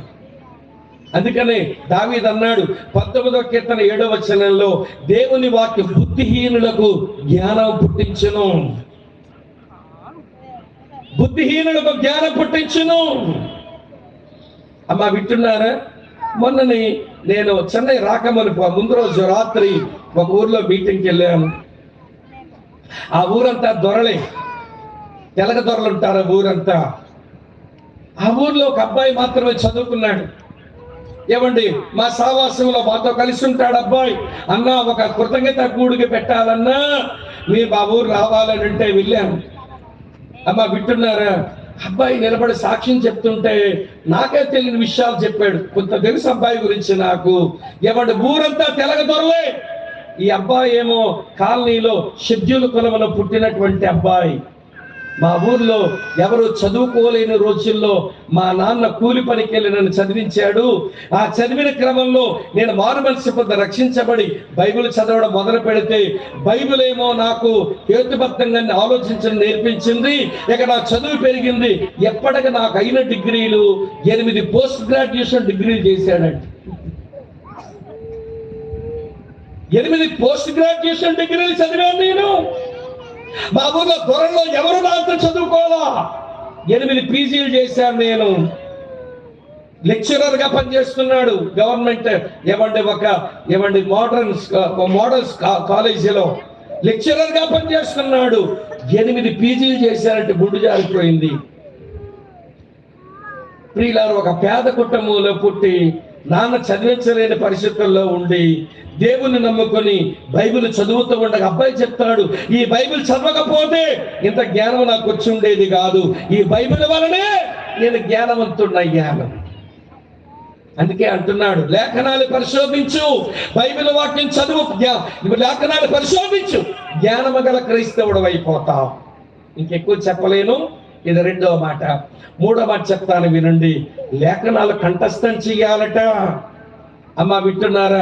దైవచనుడు ఒక మాట వాక్యంతో మన వైఖరి చెప్తున్నాను నేను. 119వ కీర్తనలో దైవచనుడు ఇలా అన్నాడు, చదువుతాను చూడండి. 119వ కీర్తన ఇలా రాసి ఉంది ప్రియులారా, చదువుతున్నాను. ఇలా ఉంది చూడండి 11వ వచనంలో, నీ ఎదుట నేను పాపం చేయకుండానట్లు నా హృదయములో నీ వాక్యమును ఉంచుకొని ఉన్నాను. వాక్యమును భుజించు, బలమైన క్రైస్తవులుగా బ్రతుకుతావు. వాక్యమును పరిశోధించు, జ్ఞానము గల క్రైస్తవులు అయిపోతాం. వాక్యాన్ని కంఠస్థం చేయి, హృదయములు ఉంచుకో, నువ్వేమైపోతావో తెలుసా? నైపుణ్యము గల క్రైస్తవుడు అయిపోతావు. నైపుణ్యం వస్తుంది. ఒక దేవుని సేవకుడు చెరుగుదును, ఆయన పేరు ఐరన్సైడ్. చదివాను, నేను చూడలేదు ఆయన్ని. ఆయన రాసిన సాహిత్యం చదివాను, ఆయన సేవ గురించి చదివాను కనుక చెప్తున్నాను. ఐరన్సైడ్ యవనస్తుడు ఉన్నప్పుడే వాక్యం అలాగా పుట్టల వాక్యం కంఠస్థం చేసుకునేవాడట. ఒకరు ఉదయాన్నే ఎవరు తలుపు కొట్టారు. తలుపు తీసేసరికి వాళ్ళ చర్చికి వచ్చిన ముసలామి ఎదురుగా నిలబడింది. ఆంటీ, ఇంత తెల్లవారైనా ఇంటికి వచ్చారే రండి రండి లోపలికి రండి అని పిలిచాడు. పాప ముసలామి లోపలికి వచ్చి అంటుందట, పాస్టర్ బాబు నా వెనకాల ఇద్దరు పడుతున్నారయ్యా, నా భయం వేస్తుంది అందట. ఈవిడ వెనకాల ఇద్దరు పడ్డం ఏంటి? యవనస్తురాలా? పోనీ వెనకాల ఆవిడ పడ్డానికి, పోనీ ఏమైనా డబ్బులున్న ఆవిడ వెనకాల ఆవిడ పడ్డానికి, ఈమె పేదరాలు పండు ముసలమ్మ, ఈవిడ వెనకాల ఎవరు పడతారబ్బా అనుకుని అన్నట్టు. ఆంటీ పోలీసులు రిపోర్ట్ చేయకపోయినావా అన్నట్ట. అంటే ఆవిడ అంది, పోలీసులు రిపోర్ట్ చేశాను పాస్టర్ బాబు, పోలీసులు అన్నారు నీ వెనకాల మాకు ఎవరో కనబడడం లేదమ్మన్నారు. ఈవిడ కొంచెం లూజు, మీకు అర్థమైందా? పిచ్చి కొంచెం ఈ అమ్మకి, ముసలమ్మకి. అది గమనించి సరే ఆమెను అలాగ కూర్చోబెట్టి కొంచెం త్రాగడానికి ఏదో ఎవడు కప్పు కాఫీ ఇచ్చన్నాడు. ఆంటీ నీ వెనకాల పడుతున్న వాళ్ళు ఎవరు నా బాగా తెలుసా అంటే అన్నాడట. అనగా ఆవిడ ముఖం పొద్దుతిరుగుడు పువ్వులాగా వెలిగిపోయి, పాస్టర్ బాబు తెలుసా ఎవరాళ్ళు అంది. చెప్తానంటే ఉండండి, మీ ముందర బైబిల్ తీయండి అన్నాడట. బైబిల్ తీసింది. తీయగానే 23వ కీర్తన తీయండి అంటే అన్నాడట. 23వ కీర్తన తీసింది. 6వ చరణం చదవండి అన్నాడట. 6వ చరణం చదివింది. నేను బ్రతుకు దినములన్నీ కృపాక్షేమములే నా వెంట వచ్చును అనింది. ఆగండి అంటే అక్కడ ఒక ఇద్దరు ఉన్నారు, చూసావా అన్నట్టు. ఎవరు బాబు? ఒక ఆయన పేరు కృప అంటే, ఒక ఆయన పేరు క్షేమం అంటే అన్నాడట. అవునా, ఎవరిల్లు అంటే దావీదు స్నేహితులు అంటే. దావీదు ఎక్కడికి వెళ్తుంటే కృప అనేవాడు వెనకాల పోయేవాడు, శ్యామ్ అనేవాడు వెనకాల పోయేవాడు. ఆ దావీదు స్నేహితులకి నీ మీద ఎంత ప్రేమ పుట్టిందో కానీ నీ వెనకాల పడుతున్నారా అంటే అంటే అవునా, మంచోళ్ళ చెడ్డోళ్ళ అందట. పిచ్చి మాలోకం. ఈ వెనకాల పడితే ఎంత దీవెన అంటే, కృపని వెనకాల వస్తే ఎంత ఆశీర్వాదం, శ్యామని వెనకాల వస్తే ఎంత ఆశీర్వాదం అనగానే ప్రియులారా పిచ్చి ఆమె చచ్చే వరకు ధైర్యంగా బతికిందట. ఈ నైపుణ్యం ఎలాగొచ్చింది దీనికి? ఒక పిచ్చిదానికి మానసిక డాక్టర్ గారు, మానసిక వైద్యులు, సైకియాట్రిక్ డాక్టర్ల గారు కూడా ఇవ్వనటువంటి వైద్యం ఇచ్చేసినాడు ఈ పాస్టర్ గారు. దేని బట్టి ఇచ్చాడో తెలుసా? అతని మనసులో జ్ఞాపకం ఉంచుకున్న వచనం ఒక పిచ్చిదాని యొక్క పిచ్చి రోగమే కుదిరించింది. దేవుని స్తోత్రం చెబుదామా? అందుకే వాక్యం కంఠస్థం చెయ్యి. మేము చదువుకోలేదండి, మాకేమో కంఠస్థం ఉంటుంది అని అంటావేమో. 20 సంవత్సరాల కింద చూసిన ఎన్టీ రామారావు సినిమా పాట ఎందుకు జ్ఞాపకం ఉంది నీకు? 20 సంవత్సరాలు చూసిన ఎన్టీ రామారావు గారి సినిమాలోని పాట జ్ఞాపకం వచ్చింది, నాగేశ్వర గారి పాట జ్ఞాపకం వచ్చింది. అసలు మొదలెట్టాల గాని వచ్చేస్తుంది కదా నీ జ్ఞాపకానికి. కడవెత్తు వచ్చింది అనగానే మిగిలిన జ్ఞాపకం వచ్చేస్తుంది. దేవుని వాక్యం మాత్రం జ్ఞాపకం ఉండదా? ఇవి సాకులండి. అందరికీ దేవుడు జ్ఞాపక శక్తి ఇచ్చాడు. అందరికీ దేవుడు జ్ఞాపక శక్తి. నీ ఆసక్తి లేదంటే. దేవుని వాక్యం కంఠస్థం చేసుకుంటే, దేవుని వాక్యం హృదయం ఉంచుకుంటే నేను పాపాన్ని జయించగలుగుతాను, ఎంతో నైపుణ్యంతో బతకగలుగుతాను. అందుకే వాక్యపు శక్తిని ఆశ్రయించాలా, వాక్యమును తినాలా ఆరోగ్యం ఉండడానికి, వాక్యాన్ని పరిశోధించాలా జ్ఞానంతో ఉండడానికి, వాక్యమును కంఠస్థం చేయాలా నేను ఏమంటే నైపుణ్యం గల వ్యక్తిగా ఉండడానికి. ఈ ఆసక్తి లేకే వాక్యాలు చదవరు, వాక్యాలు ధ్యానించరు, వాక్యాన్ని మనసులో పెట్టుకోరు. వినండి, మీరు సేవకులు చెప్పే మాటలు చెబుతుంటే వీళ్ళు అలాగే చెప్పుకుంటారులే. ఒక కమ్ముంటదే బుగ్గల బల్లి చెప్పుకుంటుంది. ఏం పని పట్ట లేదా వాళ్ళు చెప్పుకోవడానికి? నీ మేలు కొరకు చెబితే బొరగెక్కదేమే తల్లి. మళ్ళీ పాస్టర్ అలాగే చెప్పుకుంటారని చెప్పి పక్కోళ్ళు కూడా పాడు చేస్తావు. కూసే గాడిద వచ్చి మేసే గాడిని చెరిపినట్టు కొంతమంది వినండి కూసే గాడిదలు ఉంటాయి. అమ్మ అర్థమవుతుందా? 3 చెప్పాను. వాక్యమును తిను, వాక్యమును పరిశోధించు, వాక్యమును కంఠస్థం చెయ్యి. 4వ సంగతి చెప్పన, వాక్యమును ధ్యానం చెయ్యి. ధ్యానం చేయడం అంటే ఒంటరిగా ఉన్నప్పుడు ఏదైతే పాస్టర్ చెప్పినాడో అదే మనసులో 1-2 సార్లు అనుకుంటుండు, దాని గురించి ఆలోచిస్తూ ఉండు. బైబిల్లో రాసి ఉంటుంది 1వ కీర్తన ఏమంటే ఆ 2-3 చరణాల్లో ఉంటుంది, యెహోవా ధర్మశాస్త్రమునందు ఆనందించుచు దేవారాత్రము దాన్ని ధ్యానించేవాడు ఏమవుతాడో తెలుసా? ఆకువాడక తన కాలమందు ఫలించే చెట్టులాగా ఉంటాడట. దేవుని వాక్యం ధ్యానించేవారు ఫలించేవారైపోతారండి. ధ్యానం చేయి, తిను, ఆరోగ్యంగా ఉంటావు. పరిశోధించు, జ్ఞానం కలిగి ఉంటావు. అమ్మ బిడ్డ, జ్ఞాపకం ఉంచుకో, నైపుణ్యం గల దానివైపోతావు. ధ్యానం చెయ్యి, ఫలించే దానివైపోతావు. అలాంటి శక్తి కలిగినటువంటి వాక్యం దేవుడు నిన్ను నమ్మి నీ చేతిలో పెట్టాడు. ఈ బైబిల్ తీసుకొని తలకాడ కింద పెట్టుకొని నిద్రపోవడానికి కాదు, దెయ్యం పడిపోతుందట. తలకాడ కింద బైబిల్ ఎట్టి పడుకుంటుంది దిక్కుమాలక్క. ఈ తలగడ కింద ఇచ్చాడు తల్లి నీకు దేవుడు. ఇదే తలగడ కింద పెట్టుకొని పడుకుంటే దెయ్యం పడుతుంది, లేకపోతే దెయ్యం పడతాడు. దెయ్యం ఎందుకు పడదు? దెయ్యానికి చెందినవేవో నీలో ఉన్నాయని వచ్చి గుండె మీద కూర్చొని పేక నిలిపేస్తుంది నీకు. ఒక ఆవిడ అంటుంది, అన్న దెయ్యం గుండె మీద కూర్చొని పేక నిలిపేస్తుంది అన్న అంది. ఎందుకప్పుడు వచ్చింది? నీ గుండె దొరికిందా దానికి? నీ పేక దొరికిందా దానికి? ఎందుకు వచ్చిందంటే దెయ్యానికి చెందినవేవో నువ్వు ఉంచుకున్నావు, దెయ్యానికి చెందినవేవో ఉంచుకున్నావు. అందుకే దెయ్యం వచ్చింది నీ దగ్గరికి. కనుక దేవుని వాక్యము నీ లోపల ఉంటే దెయ్యం నీ దగ్గరికి ఎందుకు వచ్చింది? అమ్మా వింటున్నారా ఈ మాట? జాగ్రత్త వినండి. దేవుని వాక్యాన్ని భుజించండి, ఆరోగ్యంగా ఉంటారు. ఇంతవరకు తినలా దీన్ని. దేవుని వాక్యాన్ని పరిశోధించండి, జ్ఞానం కలిగి ఉంటారు. అందుకే బుద్ధి లేకుండా బతుకుతున్నాము. దేవుని వాక్యాన్ని హృదయం ఉంచుకోండి, నైపుణ్యం కలుగుతాం. నైపుణ్యం లేకుండా అయిపోయినా మనము. దేవుని వాక్యాన్ని ధ్యానం చేయండి, ఫలించే వారమైపోతాం. నిన్ను నమ్మి దేవుడు విలువైన తన హృదయాన్ని, విలువైన తన మాటల్ని నీ చేతిలో పెట్టాడు. ఈ వాక్యపు శక్తిని ఆశ్రయించవచ్చా? పైకి భక్తి గల వారి వలె ఉండి దాని శక్తిని ఆశ్రయించిన వారుగా మనం మిగిలిపోవడం న్యాయం కాదు. రండి, ఈ వాక్యపు శక్తిని ఆశ్రయిద్దాం. కనువిప్పిస్తుంది, విశ్వాసం ఇస్తుంది.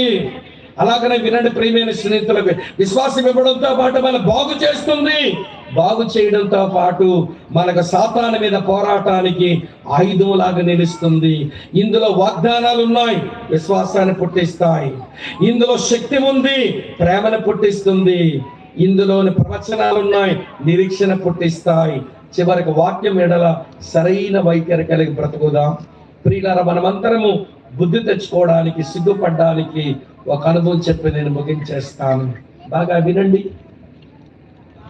14 సంవత్సరాల నుంచి జైల్లోనే ఉన్నాడు. 14 సంవత్సరాల నుంచి జైల్లోనే ఉన్నాడు. బయటి ప్రపంచం తెలియదు. కొత్తగా జైల్లోకి ఒక యవనస్తుడు వచ్చాడట.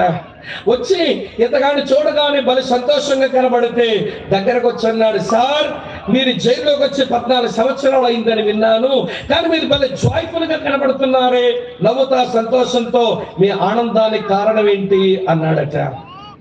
ఆ ముసలాయన అంటున్నాడు, నా ఆనందానికి కారణం దేవుని వాక్యం అన్నాడు. అదేంటి, దేవుని వాక్యం ఉందా మీ దగ్గర? దేవుని వాక్యమైన బైబిల్ పంచినందుకే నన్ను జైల్లో పెట్టారు ఈ కమ్యూనిస్టు దేశంలో. కనుక బైబిల్ నా దగ్గర లేదయ్యా, నేను చదువుకున్న బైబిల్ నా మనసులో ఉన్నది, నా హృదయం ఉందే, ధ్యానం చేసుకుంటూ ఆనందిస్తానన్నాడు. అంత వాక్యం ఉందా మీ లోపల అన్నాడట యవనస్తుడు. నా దగ్గర ఉన్నంత అయిపోయింది అన్నాడు. మరి తర్వాత ఏం చేశారంటే, ఇదే జైల్లో నా ఫ్రెండ్ ఒకడు ఉన్నాడు. వాడు నేను స్నానాలు కలిసినప్పుడు, మేము పొలంలో పనులు చేయడానికి కలిసినప్పుడు ఆడి దగ్గర ఉన్న వాక్యం నాకు చెప్తాడు, నా దగ్గర ఉన్న వాక్యం వాడికి చెప్తాను. అంటే అంత వాక్యం ఉందా? 14 సంవత్సరాలుగా ఆలోచించేదంటే ఆడి దగ్గరది అయిపోయింది, నా దగ్గర ఉన్న వాక్యం అయిపోయింది. సీరియస్ గా వినండి చివరి మాటలు. నా దగ్గర ఉన్న వాక్యం అయిపోయింది, వాడి దగ్గర ఉన్న వాక్యం అయిపోయింది. మరి ఎట్లా అంటే ఇద్దరు ప్రార్థన చేస్తున్న, ప్రభువా మాకు తెలిసిన వాక్యం, మా హృదయంలో మనసులో జ్ఞాపకం ఉన్న వాక్యం అంతా మేము ధ్యానం చేసేసుకున్నాం, మాకే వాక్యం లేదు, మాకు వాక్యం దొరికే సహాయం చేయను ఆయన అని మీ ఇద్దరం ప్రార్థన చేసుకుంటే, ఈ సిపాయిలు, ఈ కమ్యూనిస్ట్ సిపాయిలు మాకు పాయిఖానా డ్యూటీ వేశారు. పాయిఖానాలు శుభ్రం చేసే డ్యూటీ వేశారు. టాయిలెట్ శుభ్రం చేయాలి. అది భయంకరమైన మంచు ప్రదేశం గల దేశం కాబట్టి వారు టాయిలెట్కి వెళ్ళిన తర్వాత, వినండి ప్రియులారా, వాళ్ళ నీళ్ళతో వాళ్ళు కడుక్కోరు, వాళ్ళ పేపర్తో తుడుచుకుంటారు. ఆ టాయిలెట్ తుడిచిన పేపర్లన్నీ ఒక డొక్కులో ఉంచుతారు. ఈ పాయకాలను శుభ్రం చేయడానికి వచ్చిన వాళ్ళు ఎవరి నీళ్లు కొంచెం బాగా వేడి చేసి ఆ టాయిలెట్ బిన్లో వేసి ఆ బిన్ను కొంచెం ఏమండి దాన్ని శుభ్రం చేసి ఈ టాయిలెట్ బిన్లో ఉన్న ఏమండి వేస్ట్ ఎవరి డొక్కులో ఉన్న వీళ్ళు తుడిచిన పేపర్లను తీసి ఒక దగ్గర తీసుకెళ్లి మంట పెట్టాలా, మంట పెట్టి కాల్ చేయాలా. మేము పాయకాలను శుభ్రం చేయడానికి వచ్చినప్పుడు వీళ్ళ సిపాయిలందరూ వాళ్ళు తుడుచుకునే పేపర్లు చూసేసరికి మాకు ఆశ్చర్యం. మేము పంచిన బైబిల్ని వాళ్ళు చించి వాళ్ళ టాయిలెట్ తుడుచుకొని అక్కడ పడేశారు డొక్కులో. మాకు భలే సంతోషం అనిపించింది. ఎవరొస్తుడా మాకు బైబిల్ దొరికిందని. వాళ్ళు ఎవడు తుడుచుకున్న ఆ మానవ పేడ ఉన్నటువంటి ఆ టాయిలెట్ పేపర్ల మీద ఎండిపోయింది. నీళ్లు చల్లి దాన్ని తుడిచి కొంచెం జాగ్రత్తగా ఎండబెట్టుకొని ఈ పాయికల శుభ్రమయ్యేలోపుగా ఈ పేపర్లను ఎండిపోతే మాకు బైబిల్ పేపర్లు దొరికాయి. అవి పట్టుకొని జైలు గదిలోకి వెళ్తే మళ్ళీ మా శిక్ష పెరిగిపోతుంది. మేము వదిలిందే మాతో తాగించారు ఇల్లు, మేము పడేసిందే మాతో తినిపించారు ఈ కమ్యూనిస్టు దేశంలో. ఇంకేమి శ్రమలు వస్తాయని భయపడి ఎలా పట్టుకెళ్ళాలి ఈ పేపర్లని మేము అనుకుంటే మా ఇద్దరికి ఒక ఐడియా వచ్చింది. ఐడియా ఏంటో తెలుసా? మేము కడిగిన, మేము శుభ్రం చేసిన, ఎండబెట్టుకున్న ఈ బైబిల్ పేపర్లు సన్నగా మడత పెట్టి ఈ బొగ్గలో 3, ఈ బొగ్గలో 3 పేపర్లు మా గదికి తెచ్చుకునే వాళ్ళం. మానవ పేడ తుడి చేసినా, కడిగేసినా, ఎండబెట్టినా ఆ పేపర్లో దుర్వాసన వస్తుంది. అయినా సంతోషం, మాకు దేవుని వాక్యం ఇందులో ఉందని మేము తెచ్చుకొని మా సెలవు పెట్టుకొని చదువుకొని దేవుల్లో మేము ఆనందిస్తున్నామని చెప్పాడు. ఆ దైవజనుడి పేరే రిచర్డ్ బుర్న్బ్రాండ్. రిచర్డ్ బుర్న్బ్రాండ్. ఈరోజు అంత కష్టం లేదే. వాక్యం చెప్పే వాక్య సేవకులు నీకు ఇంతమందిని దేవుడు ఇచ్చాడు. వాళ్ళ చేతిలో బైబిల్ ఉంది, నీ చేతిలో బైబిల్ ఉంది. ఈ బైబిల్లోని మాటలు చెబుతున్నారు. ఇంటికెళ్ళి చదువుకోమని కూడా ప్రోత్సహిస్తున్నారు. కానీ వాక్యాన్ని ప్రేమించవే. దేవుడే నా నామమ కంటే ఈ వాక్యము నేను గొప్ప చేశానని చెబితే దేవుడే గొప్ప చేసిన వాక్యం అంటే నీకు లెక్కలేదు. అందుకే బయలుపరుపు నీకు దొరకడంలా, విశ్వాసం అభివృద్ధి చెందడంలా, స్వస్థత కార్యము జరగడంలా, సాతాను మీద జయము రావడంలా, విశ్వాసం, ప్రేమ, నిరీక్షణ నీ బ్రతుకులో ఉత్పన్నం కావడంలా వాక్యం ఎడల నీ వైఖరి సరిగా బాగలేదు. రిచర్డ్ బుర్న్బ్రాండ్ అతని స్నేహితుడు పడిన ప్రయాస వాక్యం కొరకు. అలాంటి కష్టాలు ఇంకా దేవుడు ఈ దేశంలో మనకి ఇవ్వలేదు. మంచి బైబిల్ ఏమండి మనకు అర్థమయ్యే భాషలో, చక్కని ప్రింట్లో, తక్కువ రేటుల్లోనే వస్తుంది. ఒక చదవడం రాకపోతే వివరించే వాక్య సేవకులను దేవుడు అనుగ్రహిస్తే వాక్యమును ప్రేమించక, వాక్య శక్తిని ఆశ్రయించక పైకి మాత్రం భలే భక్తి చేస్తున్నావులే, కానీ దేవుడు నీ భక్తిని ఆయన సన్మానించలేకపోతున్నాడు. ఎందుకంటే దాని శక్తిని నువ్వు ఆశ్రయించలేదు కనుక.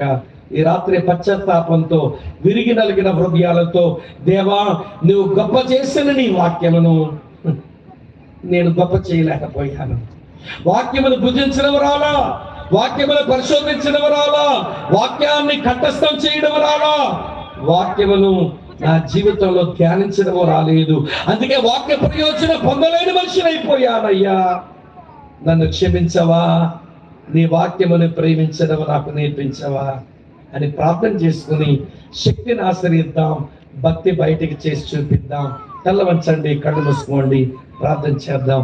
మీలో ఎవరికైనా మోకరించాలనిపిస్తే, మీకు వెసులుబాటు అవకాశం ఉంటే రండి, మోకరించండి, కళ్ళు మూసుకోండి, మోకరించండి, కళ్ళు మూసుకోండి, ప్రార్థన చేద్దాం.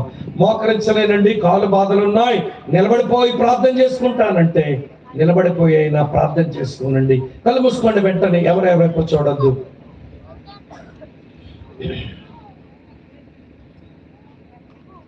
కళ్ళు మూసుకోండి, వెంటనే ప్రార్థన చేసుకుందాం. ప్రభువా, పైకి భక్తి గల వారి వలె ఉండి దానికి శక్తిని ఆశ్రయించిన మనుషులు అంచె దినాలలో పుడతారని చెప్పా. అమ్మ లేవద్దు తల్లి, ప్లీజ్ కూర్చోరా పాప, కూర్చోమ్మా, కూర్చో చెల్లి. అదే మీకు కీడు తెచ్చుకునే పని. ప్రార్థన చేసుకునే సమయం దేవుని సందులో ఉండకుండా వెళ్ళడమే మీరు కీడు తెచ్చుకోవడం. ప్రభువా, వాక్యం చెప్పే సేవకులను మాకు ఇచ్చావు. వాక్యము కలిగిన బైబిల్ గ్రంథం నా చేతిలో పెట్టావు. ఆ వాక్యమును నువ్వు గొప్ప చేశావు. కానీ నేను నీ వాక్యమును గొప్ప చేయటం నాకు రాలేదు. వాక్యపు శక్తిని ఆశ్రయించలేదు నాయన. పశ్చాత్తాపంతో నీ వాక్యం దగ్గరకు వస్తున్నాను. నాకు కనువిప్పు కలిగించు, నాలో విశ్వాసమును పుట్టించు, నన్ను బాగు చేయి. సాతాను మీద పోరాటం చేయడానికి నీ వాక్యపు ఆత్మఖడ్గం వాడడం నేర్పించు నాయనా.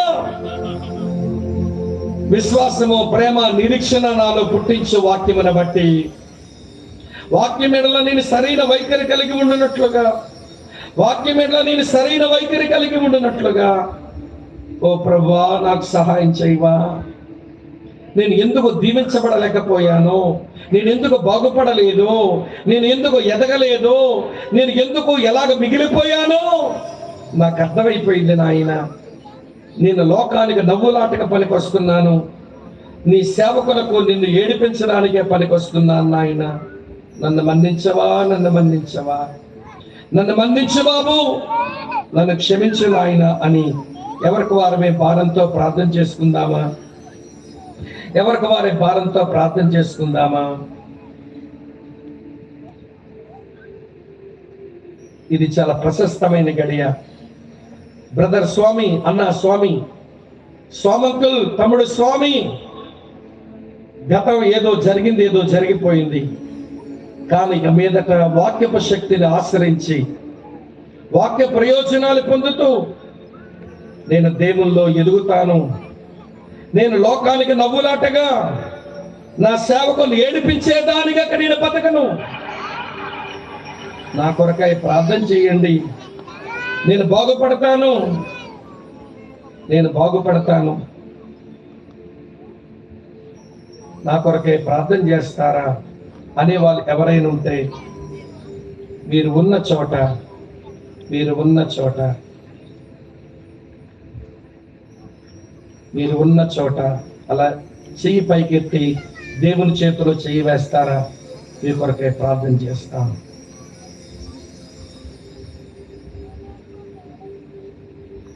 వందనాలు సహోదరి, వందనాలు సహోదరుడా, వందనాలు అక్క, వందనాలు తల్లి. ప్రభు మన మధ్య సంచరిస్తా ఉన్నాడు. తాను గొప్ప చేసిన వాక్యములకు గొప్ప చేయడానికి తీర్మానించుకున్న నిన్ను చూస్తున్నాడు. వాక్య ప్రయోజనాలన్నీ నీవు నీ కుటుంబం అనుభవించుదువు గాక. మన సంఘాలలో వాక్య ప్రయోజనం జరుగును గాక. అలా తీర్మానించుకునే వాళ్ళు మీ చెయ్యి దేవుని చేతిలో పెట్టండి, నడిపించమని అడగండి. కూర్చునే వారికి ఈ పాట వినబడుతుండగా వాక్య ప్రయోజనం కొరకు తీర్మానం తీసుకుంటావా?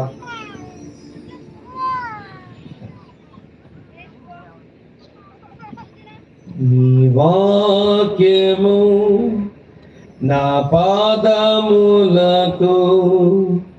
దీపము, దీపము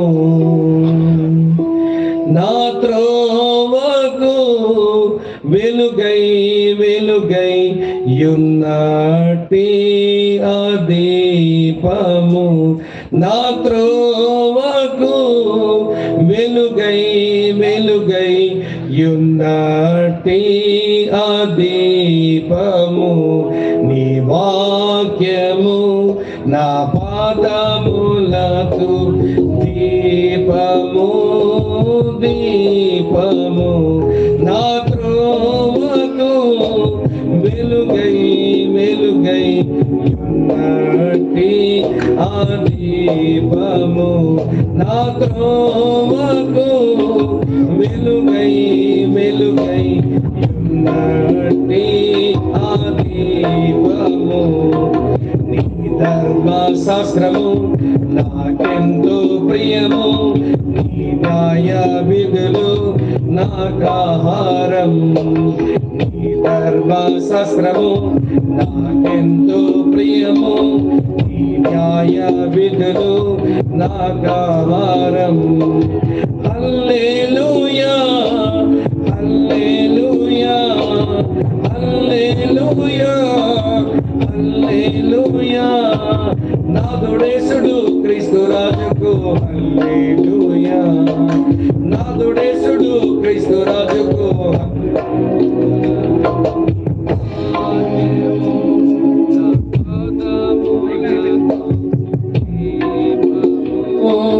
దీపము నా త్రోవకు వెలుగై వెలుగై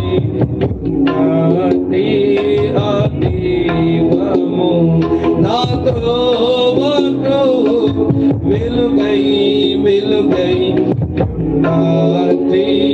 ఆ దీపము. మారాని వాక్యము ఆరాని దీపము ఆరాని దేవుని ఆరాని వాక్యము ఆరాని దీపము ఆరాని దేవుని వాగ్దానము. హల్లెలూయా హల్లెలూయా హల్లెలూయా హల్లెలూయా. నాదుడేసుడు క్రీస్తు రాజుకు హల్లెలూయా. నాదుడేసుడు క్రీస్తు రాజుకు హల్లెలూయా. నీ వాక్యము నా పాదములకు దీపము దీపము నా త్రోవకు వెలుగై వెలుగై ఉన్నట్టి ఆ దీపము.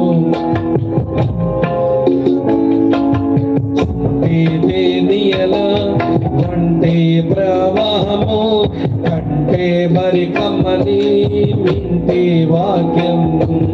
చుంటి నీయల వంటి ప్రవాహము కంటే మరి కమ్మని వింటి వాక్యం. హల్లెలూయా హల్లెలూయా హల్లెలూయా హల్లెలూయా. నాదుడేసుడు క్రీస్తు రాజుకు హల్లెలూయా. నాదుడేసుడు క్రీస్తు రాజుకు హల్లెలూయా.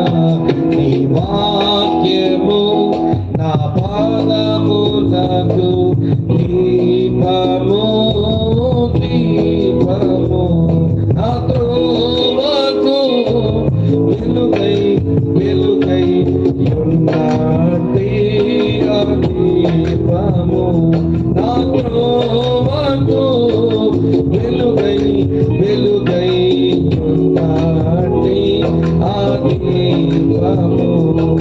నరరూపమెక్కిన పరలోక వాక్యమా నాతో మాట్లాడుమా నా ప్రభువా. నరరూపమెక్కిన పరలోక వాక్యమా నాతో మాట్లాడుమా నా ప్రభువా. హల్లెలూయా హల్లెలూయా హల్లెలూయా. నాదుడేసుడు క్రీస్తు రాజుకు హల్లెలూయా. నాదుడేసుడు క్రీస్తు రాజుకు హల్లెలూయా. నీ వాక్యము నా పాదములకు దీపము దీపము నా త్రోవకు వెలుగై వెలుగై ఉన్నట్టి ఆ దీపము. నా త్రోవకు వెలుగై వెలుగై ఉన్నట్టి ఆ దీపము. నా త్రోవకు వెలుగై వెలుగై ఉన్నట్టి ఆ దీపము. నిజముగా ఈ రాత్రి దేవుడు గొప్ప చేసిన వాక్యమును నిజంగా గొప్ప చేసే మనసే నీకుంటే నీ చేతిలో ఉన్న బైబిల్ నీ గుండెకు హత్తుకొని పెట్టుకుంటావా? ప్రభా, ఈ వాక్యమును ప్రేమిస్తాను ప్రభా, నీ వాక్యమును గౌరవిస్తాను ప్రభా, నీ వాక్యముకు భయపడతాను నాయనా, నీ వాక్యమును సన్మానిస్తాను. నీ వాక్యం అంటే నాకు పిచ్చి అవ్వాలి, నీ వాక్యం అంటే నాకు అమితమైన ప్రేమ అవ్వాలి. నీ వాక్య ప్రయోజనాలన్నీ నేను పొందాలి. నీ వాక్యపు శక్తిని నేను ఆశ్రయించాలని ఆయన. నేను పైకి భక్తి గల దాని లాగుండి దాని శక్తిని ఆశ్రయించిన దానిని కాను, నీ శక్తిని ఆశ్రయించే బ్రతుకుతానయ్యా. నీ అభిషేకం, నీ కృప, నీ దీవెన, నీ హస్తము నా మీద ఉంచును ఆయన అని నిలబడిన వాళ్ళు భారంతో ప్రార్థన చేసుకుంటారా? ప్రార్థన చేసుకుంటామా? ప్రేమ కలిగిన మా ప్రియమైన తండ్రి, అంచె దినములలో, అపాయకరమైన కాలాలలో మనుషులు ఎలా అయిపోతారో నువ్వు ముందుగానే ప్రవచించి చెప్పావు. పైకి భక్తి గల వారి వలె ఉండి దాని శక్తిని ఆశ్రయించిన వారుగా మనుషులు మిగులుతారని నువ్వు చెప్పావు.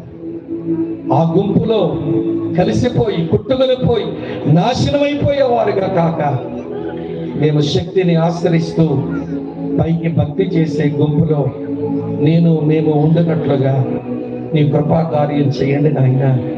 మోకరించి ప్రార్థిస్తున్నారు ఇక్కడ కొంతమంది, నిలబడి అడుగుతున్నారు కొంతమంది, నీ వాక్యములు గొప్ప చేయబోరుతున్నారు కొంతమంది. దేవా, ఈ సముద్ర తీర ప్రాంతాలలో, ఈ సేవకుల పరిచర్యలో ఈ సంఘాలన్నీ నీ వాక్యములు గొప్ప చేసేవిగా చేయండి. వాక్య ఆశీర్వాదాలన్నీ పొందే సంఘాలుగా చేయండి. ప్రతి వ్యక్తిని పేరు పేరున దీవించుము నాయన. ఇంకా మాకు ఈ సభల్లో ఒక్కరోజే మిగిలింది నాయన. రేపు పగలు, రేపు రాత్రి కూడా మాకు మంచి వాతావరణం ఇచ్చి నీ వాక్యంతో మమ్మల్ని కలుసుకోండి బాబు. మమ్మల్ని మార్చండి. నీ కుమారుడి పోలిక మాకు ఇవ్వండి, నీ సారూప్యం మాకు ఇవ్వండి. మేలుతో మమ్మల్ని వర్ధలం చేయండి. మహిమా ఘనత ప్రభావాలు మీరే పొందండి. యేసుక్రీస్తు నామాన్న స్తోత్రించి ఆరాధించి మీకే ప్రార్థిస్తున్నాము తండ్రి. ఆమేన్, ఆమేన్. దేవునికి అందరం గట్టిగా స్తోత్రం చెప్దాం ఒకసారి గట్టిగా. హల్లెలూయా.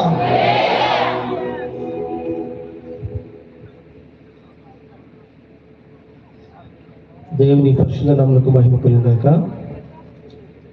ఈ రాత్రి కూడా పరిశుద్ధాత్మ దేవుడు తన దాసులను వాడుకొని చేరొచ్చిన మనకందరికీ కూడా వాక్యంలో ఉన్న శక్తి ఏంటో, వాక్యం యొక్క విలువ ఏంటో, వాక్యం ద్వారా వచ్చే ప్రతి ఆశీర్వాదాన్ని గురించి పరిశుద్ధాత్మ దేవుడు మనకు మాట్లాడడం జరిగింది. ఈ వాక్యాన్ని మన హృదయంలో పెట్టుకొని మన జీవితాంతం వరకు కూడా ప్రభువుకు జీవించడానికి తీర్మానం చేసుకోవాలని ప్రేమతో మనం చేస్తూ ఉన్నాం. మళ్ళా రేపు పగలు రాత్రి జరగబోయేటువంటి కూడిక నిమిత్తమై దేవుని యొక్క సేవకులు జాషువా వచ్చి ఈ విషయాన్ని తెలియజేస్తారు. దయచేసి ఈ మాట గమనించి ముందుకెళ్దాం.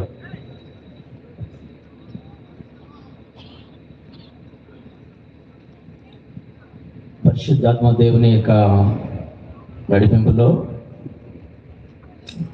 గత దినము ఈ దినాన ప్రభువు తన యొక్క పరిచర్య కొరకై మనందరినీ సిద్ధపరిచి తన దాసులను నడిపించి దేవుడు తన దాసుల ద్వారా అందిస్తూ వచ్చిన ప్రతి మాటను బట్టి ప్రభువుని స్తుతిస్తూ ఉన్నాం. ఈ రాత్రి మనకు దేవుని వాక్యాన్ని అందించిన దైవజనులకు మనందరి తరపున ప్రేమతో వందనాలు తెలియజేస్తూ ఉన్నాం. ప్రియులరా, రేపు ఉదయకాలమున ఈ స్థలంలోనే ఉండేటువంటి వారు 5:30 గంటలకి కృతజ్ఞత కూడికలో మనము పాలిభాగస్తులమై దేవుడి 2 దినాలు చేసిన మేలు బట్టి ప్రభుని స్తుతిద్దాం. రేపటి దినమంతా జరిగే పరిచర్య కొరకై సిద్ధపడుతూ ప్రభు యొక్క సన్నిధిలో కనిపెట్టే వారంగా ఉండాలని ప్రేమతో ప్రభు నామంలో మనం చేస్తూ ఉన్నాం. 5:30 గంటలు జరిగే ఈ కృతజ్ఞత కూడికలో పాలిభాగస్తుల వాళ్ళని ప్రేమతో ప్రభు నామంలో మనం చేస్తూ ఉన్నాం. తిరిగి రేపు ఉదయకాలమున 9:30 గంటలకు జరిగేటువంటి సంఘాల యొక్క క్షేమాభివృద్ధి కొరకై జరిగే పరిచయలు అందరూ పాల్గొనాలని ప్రేమతో మనం చేస్తున్నాం. రేపు సాయంకాలం 6:30 గంటలకి చివరి కోడిక. దయతో పెందలకడే సిద్ధపడి రండి, సమయానుకూలంగా చేరేరండి. యథావిధిగా 8:30 గంటలకల్లా దైవజనులకు దేవుని యొక్క వాక్య పరిచయ కొరకై సమయం ఇవ్వబడుతుంది. దయచేసి కాలయాపన చేయక సమయానుకూలంగా చేరవాలని ప్రేమతో ప్రభు నామంలో మనం చేస్తూ ఉన్నాం. మరి ప్రాముఖ్యంగా ఈ పరిచర్య ఎంతో భారంతో ఎంతో వ్యయంతో ఖర్చుపడి పరిచర్య జరుగుతూ ఉంది.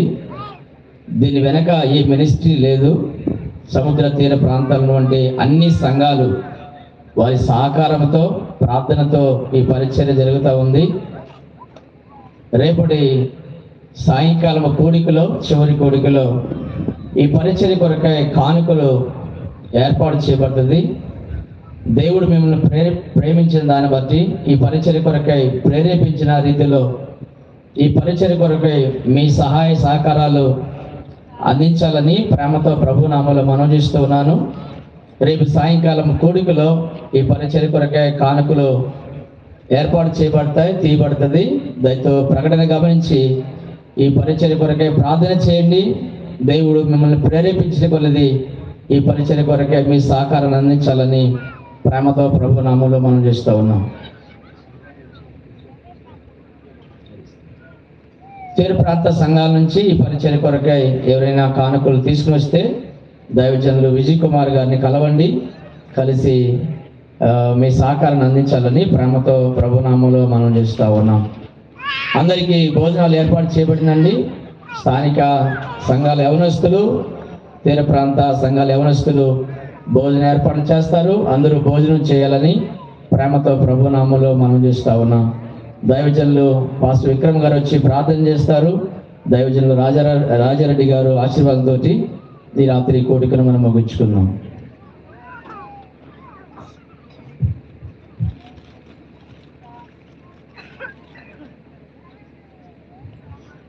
ప్రార్థన చేసుకుందాం. దయచేసి అందరూ తలలో ఉంచి కళ్ళు మూసుకొని నాతో పాటు ఏకీభవించండి. చివరి ప్రార్థన. ఈ 2 దినాలను దేవుడు అద్భుతంగా ఆశీర్వాదకరంగా నడిపించిన దాన్ని బట్టి అందరము దేవదేవునికి స్తోత్రం చెల్లిద్దాం. ఒకసారి స్తోత్రం చెప్దాం అందరం. స్తోత్రం, స్తోత్రం. అందరం గట్టిగా ఒకసారి స్తోత్రం చేద్దాం. స్తోత్రం, స్తోత్రం, స్తోత్రం, స్తోత్రం, స్తోత్రం. రేపు దేవుడు జరిగించబోయేటటువంటి కూడికను బట్టి కూడా ఒకసారి దేవునికి స్తోత్రం చెల్లిద్దాం. స్తోత్రం, స్తోత్రం, స్తోత్రం. పరిశుద్ధుడా, జీవం కలిగిన పరలోకపు తండ్రి, నీ ప్రియ కుమారుడు